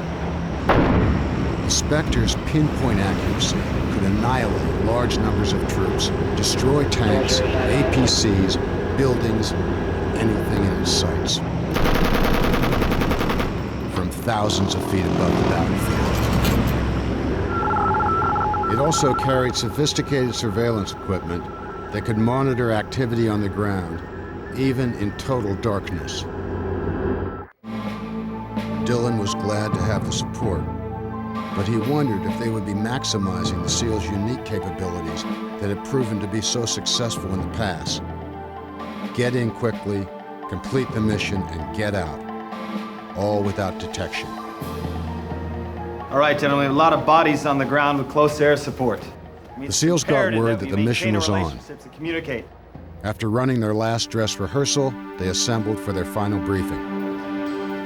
Attention on deck, as you were. All right, I'm The gonna hand SEAls this were over to divided into Captain 3 platoons, Delta, Bravo, and Golf. Admiral Walker had placed Captain Mark Monty as point man on the operations side of the mission. As you know, this is Operation. He would be coordinating the assault from JSOC headquarters. Golf platoon would be led by Lieutenant Gil Trotman. He would maneuver into position to disable Noriega's plane. Bravo platoon, led by Petty Officer Trevor Hill, would neutralize any resistance from the drug runner security force and block the runways with the light aircraft. We'll be securing an area right here. Delta platoon, led by Dillon, would secure a perimeter and back up the others. Surprise was crucial. Under the cover of darkness, they would take Zodiac rafts to Patia, sneak ashore, and then onto the airfield. Dillon remained concerned about detection. Lieutenant Commander is going to be passing out some photographs, overheads of the runway. The airport's well-lit runways and tarmacs would offer no cover as they advanced on the hangar. Sir, do we still have backup that's going to be covering the approaches in the event that the Panamanians send reinforcements? And we only anticipate that there will be 10 to 15 Panamanians in the area. But other reports place the number much higher. With only hours before the invasion launch, intelligence still did not have accurate estimates of enemy troop strengths at the PDF hangar. Bravo, Gulf, and Delta. The SEALs were confident they could overcome any increased resistance Where Delta will be... until the war planners dropped a bombshell. But at this point in time, I want to bring in the intelligence officer who is going to inform you of the rules of engagement. The SEALs, indeed the entire invasion force, would be required to follow highly restrictive rules of engagement mandated by the State Department. They could not fire unless fired upon. This rule eliminated the SEALs' preferred tactic of reconnaissance by fire. In a high-risk military insertion, the SEALs shoot first and ask questions later, but now they were being restrained. They also were to avoid inflicting collateral damage to Panamanian assets. The U.S. government wanted to hand over existing Panamanian property to the new government with minimal damage, which meant they would have to disable Noriega's jet without destroying it. Opposition to the plan began to surface. Lieutenant Commander Wayne McCarty, who oversaw the SEALs' training, was concerned about the severe rules of engagement. Using a very small number of SEALs. This plan is designed to create casualties. McCarty worried that assaulting a hangar across an open runway could spell disaster for the men. He could not, in good conscience, sign off on what he perceived as a potential suicide mission, and he let his opinion be known. Are you going to sign off on this? No, sir. Then you're dismissed. The military brass was determined to move forward with their plan, despite McCarty's protests. Stifled by State Department restrictions, the SEALs were ordered to move out. At 1300 hours on December the 19th, they left for Panama. All right, gentlemen, let's make sure we have everything. You check your weapons and gear. 10 minutes from now, it's gonna be a bad time to realize you left something at home.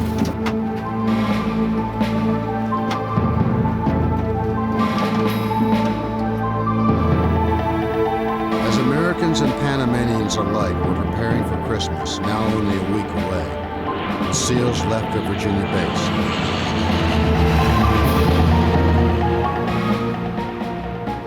They could tell their loved ones nothing of the danger they were flying into.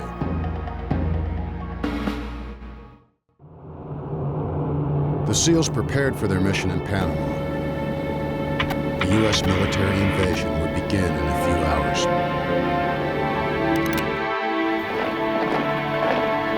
Even as the strike force moved into position, Noriega was busy beefing up his defenses. He expected the Americans would invade, and he planned to mount a vigorous response.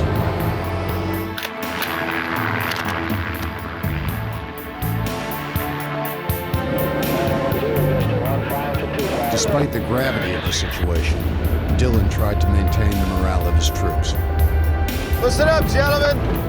We have a little matter to dispense with. Mr. Rodriguez, front and center.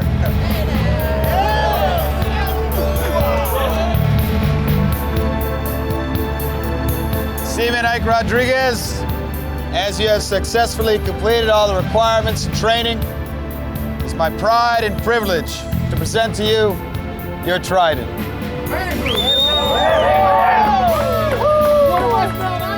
Rodriguez had proven himself through rigorous training and in countless exercises with his platoon. He had earned the right to wear the SEAL's most coveted medal, the SEAL Trident.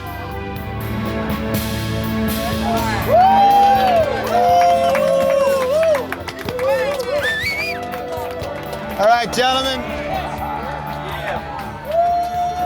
Unfortunately, we're going to have to postpone the celebration until after our work in Panama is done.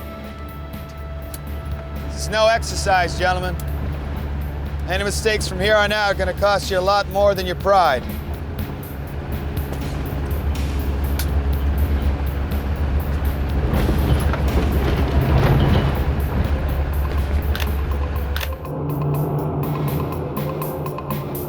addition to the 12,000 military personnel already in Panama, the United States flew in 4,200 special forces that would initialize the invasion. It was the largest American airborne operation since World War II. There had been increased diplomatic efforts by the world community to resolve the conflict in Panama. However, when talks broke down, Noriega and his officers knew the Americans would take military action. They didn't know how or when. The Panamanians routinely monitor American air traffic, but escalated tensions had intensified their efforts. Lo que sea, Pellero, es mejor que sea bueno. Señor, me parece que los americanos están moviéndose. PDF radar operators noticed an increased number of troop transport and equipment hauling aircraft, a sure sign of invasion. Y los 130 están ocupados con soldados y equipo. Y ha estado como eso por muchos días. But because the U.S. had military bases in the Canal Zone, the Americans routinely operated heavy traffic in the area. To hide their movements, the U.S. maintained the same number of flights to the Canal Zone. They changed the size and type of aircraft, using heavier equipment. For days, the deception worked. Sí, los americanos están descendiendo sobre nosotros en estos momentos. But Panamanian surveillance began to identify the increased transport size, and the PDF immediately placed every military unit on alert.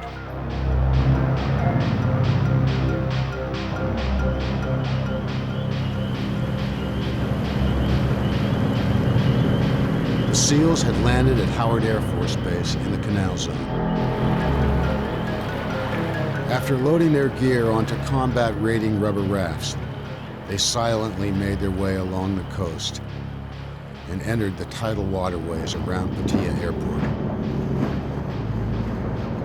Commander Dillon was still counting on the element of surprise. He approached Pattaya Airport, unaware that the Panamanian military was gearing up for the assault.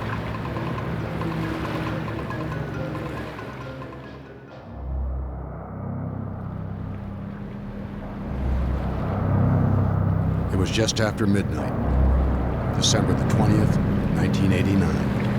The United States stood minutes from war with the nation of Panama.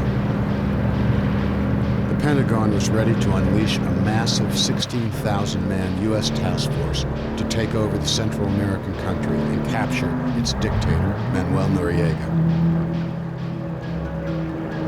Commander Mike Dillon and his SEAL team moved towards the Pattaya Airport under cover of night. The SEALs would land at the nearby beach and set up field headquarters. Then at H hour, the moment of invasion, 1 a.m., the three platoons, Gulf, Bravo, and Delta, would approach the hangar across the tarmac. Their attack was to be synchronized with the rest of the invasion and had been planned and rehearsed down to the second.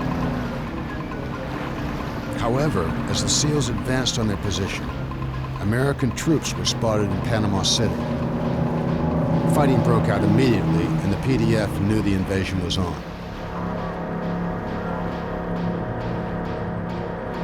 You have that link with Spectre? No, sir. Still having problems with the radio, sir. Get it working. Yes, sir. Thunder 5-5, Thunder 5-5. This is Broadsword 2-3. Dillon was unable to make radio contact with the AC-130 gunship assigned to the mission. He had to have his air cover in place before he began the assault. Without radio contact, it was impossible for the Spectre to provide air support. Broadsword 2-3, Broadsword 2-3. This is Air Papa, over. The field commander on the ground not only had to give coordinates, he was solely responsible for ordering an attack. Firestorm 6-0, this is Broadsword 2-3, roger, over. With Noriega now aware that the Americans were coming, the Pentagon moved up the official start of the invasion 15 minutes. Hundreds of field commanders quickly adapted their units' assault plans. This is Admiral Walker. Admiral Walker at Fort Bragg, JSOC, contacted the SEALs with the news. H hour had been pushed to 12:45 a.m. I don't think I have 15 minutes to shave off this mission. But that was the least of Dillon's concerns. At the last minute, the war planners also changed Dillon's mission. He wasn't simply to disable Noriega's jet. He was to actually take the hangar and slash the jet's tires. Roger that. 2-3 out. All right, gentlemen. The State Department feared that the SEALs might unleash too much firepower if they simply shot at the plane from a distance. Figure out how to shave off 15 The minutes. new directive meant putting the SEALs at incredible risk. They would have to approach the hangar and confront the PDF forces.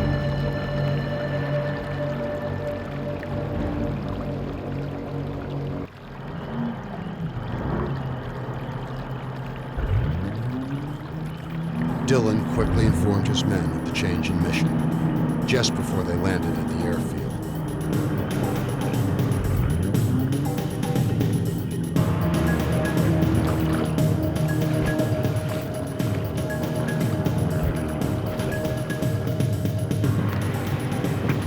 They encountered no initial resistance.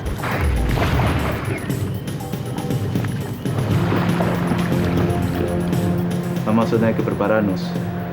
Va a haber un ataque de los americanos pronto. Muy bien.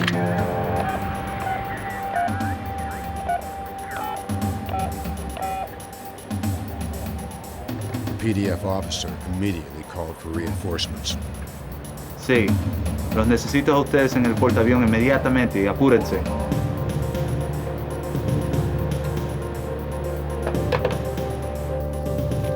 Dillon and his men proceeded, not realizing the PDF was fortifying its position.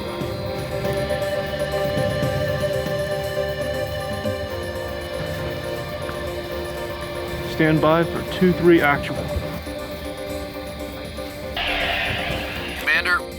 We have intercepted a radio transmission indicating that Noriega is headed towards Pattaya.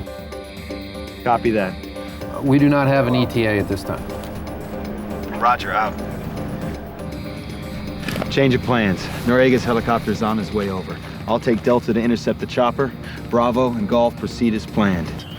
Dillon had to move out immediately if he was going to stop Noriega, but he didn't want to go in without air support. Thunder 5-5, this is He broadsword continued his 2-3, efforts to over. raise the Spectre. Thunder 5-5, Thunder 5-5, this is broadsword 2-3, over. Are we talking with that Spectre yet? No, sir, not yet. We're working on it, though. We need that air support now. Yes, sir. Thunder 5-5, Thunder 5-5, this is broadsword. The SEAL radio operators tried changing the batteries and antennas, Thunder 5-5, Thunder 5-5. but nothing worked. 2-3, over. The Spectre tried everything it could to communicate with the SEALs. Broadsword 2-3, Broadsword 2-3. This is Air Papa. How copy this transmission? Over. But neither side could raise the other. The command centers were swamped. The thousands of radio links were overflowing with chatter, jamming their communication. Check. Affirmative. Golf leader, Bravo leader, with me. Dillon quickly reviewed the new assault plan with Hill and Trotman. Back at JSOC, Walker continued to get confirmed reports that Noriega's helicopter was nearing Pattaya. We've just intercepted more PDF radio chatter. Noriega's in his helicopter on the way to Pattaya. Well, we'll need to move quickly then. Intelligence also warned of armored personnel carriers heading toward the airport. Stand by for 2-3 actual. Time was running out for Dillon and his men. J-Sucks. With Noriega and APCs full of reinforcements on their way, the assault had to move forward. Copy that. Even without air support. Roger, out. Keep your eyes open. We may have some APCs coming our way. Let's move. All right.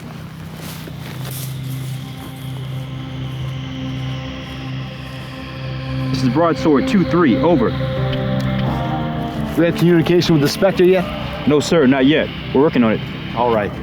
If you guys get at least one of these radios working, keep me posted. We're moving out. Yes, sir.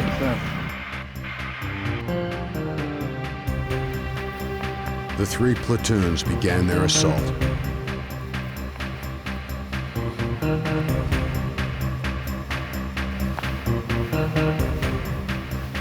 Expecting light resistance at the hangar, the less experienced SEALs remained in Gulf and Bravo platoons. They were to advance together until they reached the tarmac. Once at the tarmac, Bravo would separate to pull planes onto the runway as planned. Then they would proceed to the hangar to back up Gulf.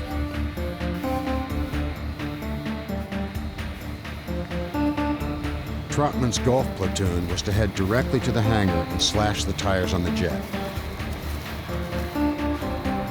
No longer just providing backup, Dillon and his Delta platoon now had the primary mission of intercepting Noriega's helicopter.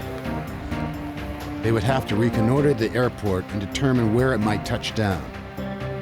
Also, when the Dictator arrived, he would be heavily defended by highly trained guards. Since Delta would be the first to confront these elite forces, Dillon kept the most battle-seasoned SEALs with him.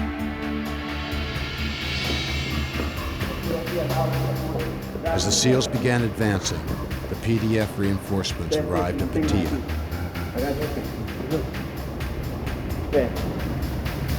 They concealed themselves in the hangar.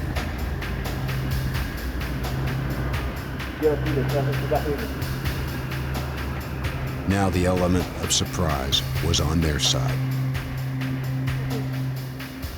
All they had to do was wait for the Americans to come closer.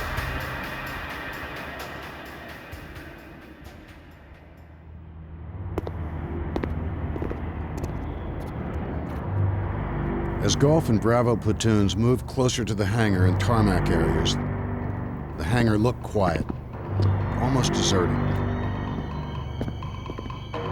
They saw no soldiers and no APCs.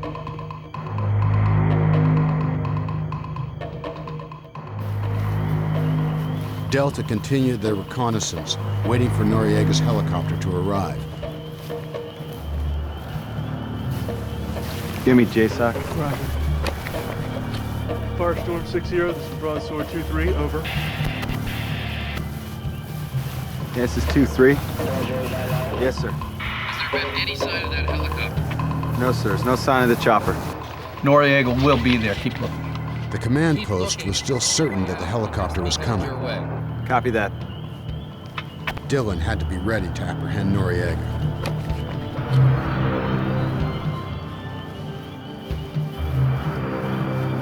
Dillon scouted the perimeter for PDF reinforcements and positioned Delta for Noriega's arrival.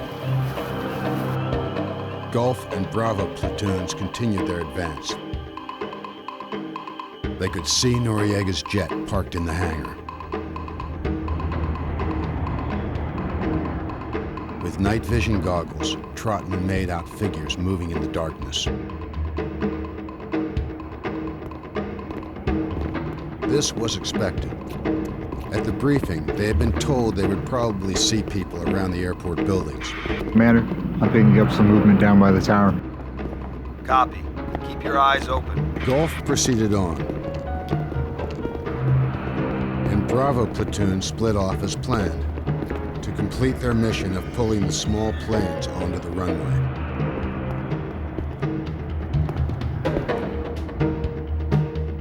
The PDF soldiers had a near-perfect position. The approach to the hangar was a broad expanse of asphalt. For hundreds of yards in every direction, there was no cover except for a few light aircraft.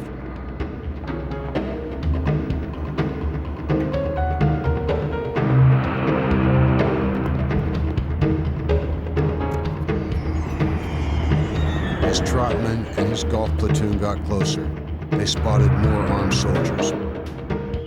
There was still no sign of Noriega. Commander, I've spotted some tangos inside the hangar.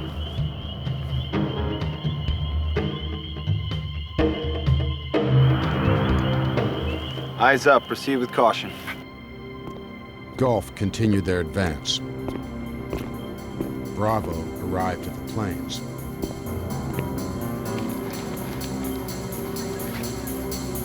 Each squad had a Spanish-speaking SEAL to address any locals. Knowing the planes could be guarded, the SEALs cautiously approached with their interpreter in the lead. ¡Alto! ¡Alto! ¡Manos arriba! ¡Bájate! ¡Bájate ahorita! ¡Bájate! ¡Bájate ahorita! Disarm them, cuff them. Such a threat could be quickly eliminated with a few well-placed shots. But this contradicted the rules of engagement. The SEALs couldn't harm civilians. That included drug runners.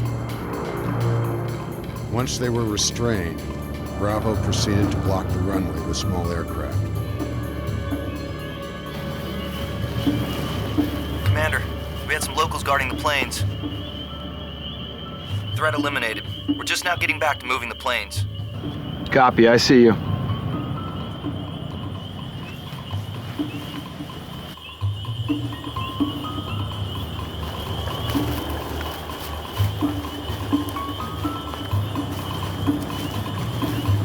Commander, any word from Air Papa? Nothing yet. Where the hell is my air support? Thunder, 5-5. This is Broadsword 2-3. Got that radio working yet? No, sir, not yet. But they still could not make contact with the Spectre. No word yet, Golf. I'm still waiting.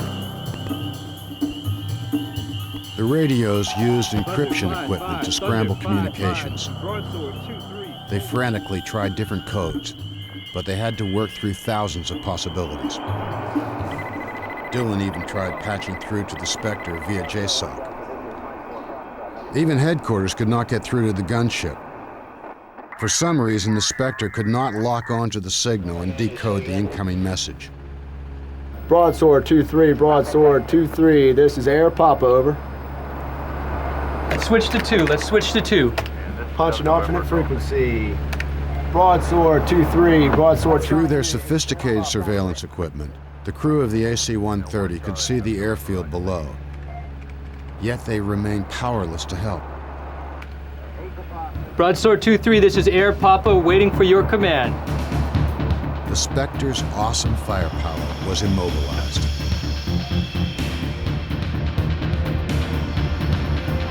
Gulf moved forward with no backup.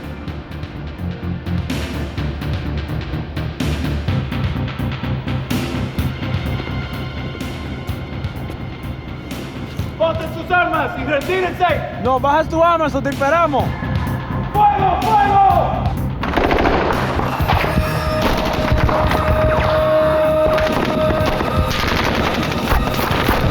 Golf, what's happening?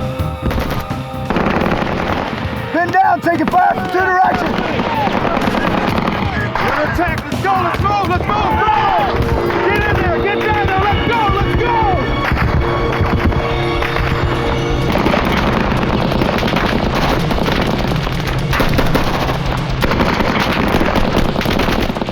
Caught in the Panamanian ambush, Trotman and his Gulf platoon took their first casualties. I'm here.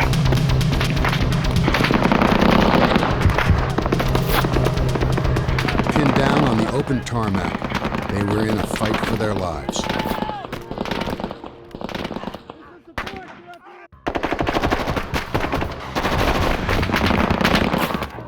With Gulf platoon under attack, Dillon and Delta platoon rushed to reinforce them from the other side of the airport.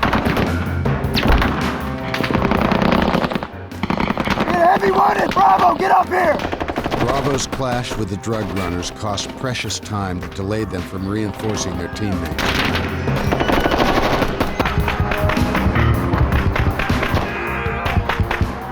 When Bravo finally arrived, they threw themselves directly into the line of fire, shielding the wounded SEALs with their own bodies. Is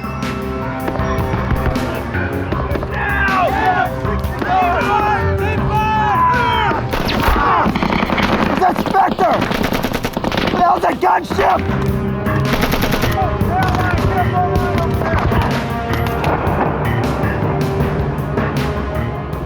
The pilots of the AC-130 circled high overhead, watching helplessly as the battle unfolded.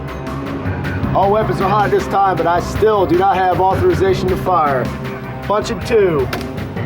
Broadsword 2-3.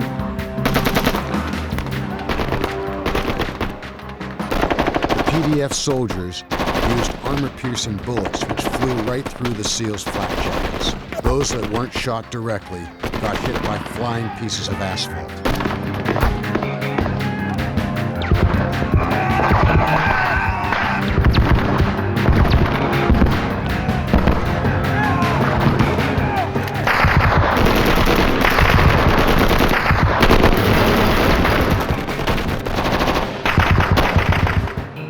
Trotman couldn't retreat, and he couldn't advance.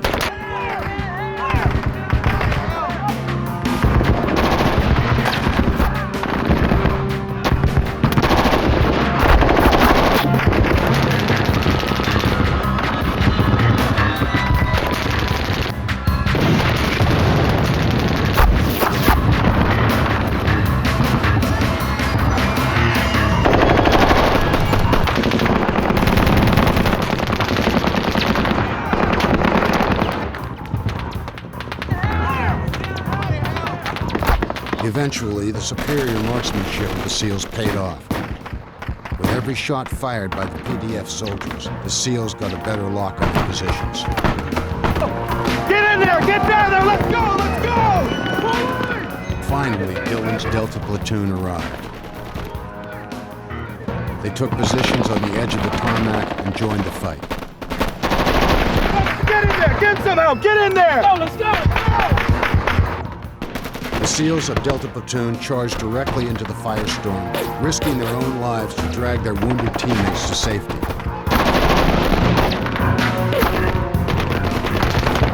The assault had lasted only 3 minutes. By this time, 8 men in Gulf and Bravo platoons were dead or wounded.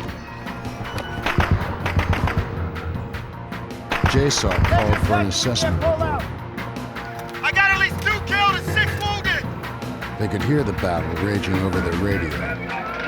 Admiral Walker ordered them to abort the mission. Negative! Can't pull out! Everyone is down! We ordered take this airfield, sir, and that's exactly what we intend to do! Over! Get in there! Take out that jet! Go! Dillon wanted to complete what they set out to accomplish. He wasn't concerned about collateral damage.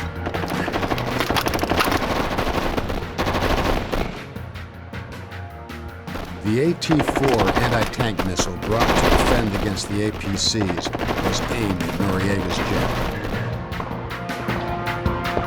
Backlist area clear! Broadsword 2-3, broadsword 2-3. How copy this transmission? Broadsword 2-3, over. Commander! We got the radio!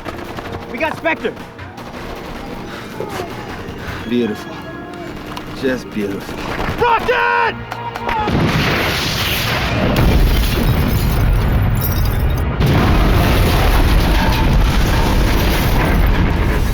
The missile punched a hole in Noriega's jet, completely disabling it. The concussion from the blast put an end to any remaining resistance in the hangar. I'm not seeing any more movement. Can you confirm? Looks clear from here. Cover me. Call in medevac. Delta, let's fall in and mop up the pieces.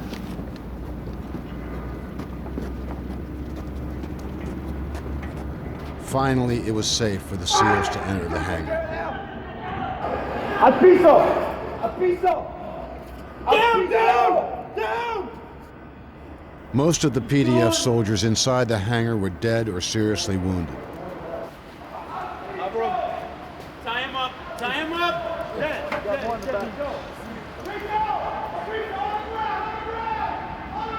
A few shell shock survivors surrendered without a struggle.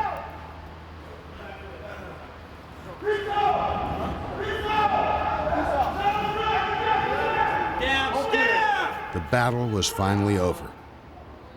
It had lasted only 15 minutes.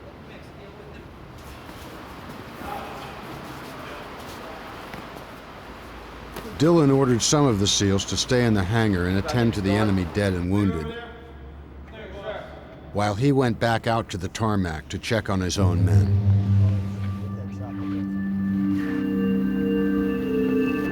How's he doing?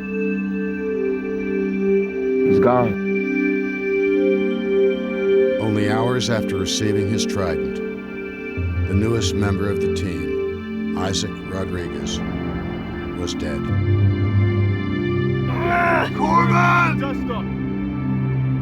They could only wait for the evacuation as their seriously wounded teammates lay bleeding to death on the tarmac. Where in the hell is that medevac chopper? I wish The I knew. invasion forces had taken heavier casualties than expected. The medevac helicopters had been diverted to other American wounded in Panama City. We got fire! We got fire! Get in there, Tesla! A few remaining PDF soldiers made a last-ditch effort to inflict damage on the Americans.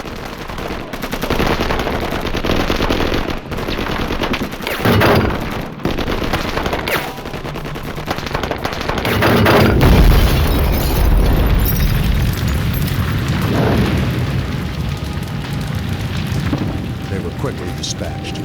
Let's get that medevac here now.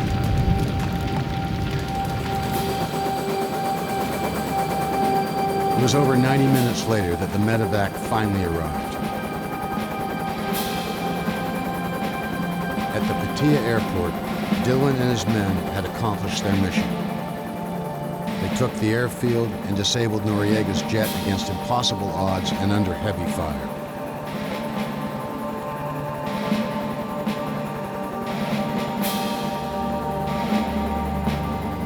But in the end, 4 SEALs lay dead and 9 more were seriously wounded.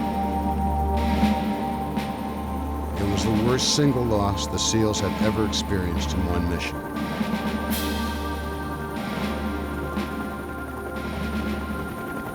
Overall, the invasion of Panama went on the books as a success.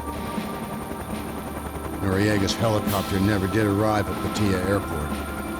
However, American forces finally captured Noriega, and he was brought to trial in the United States.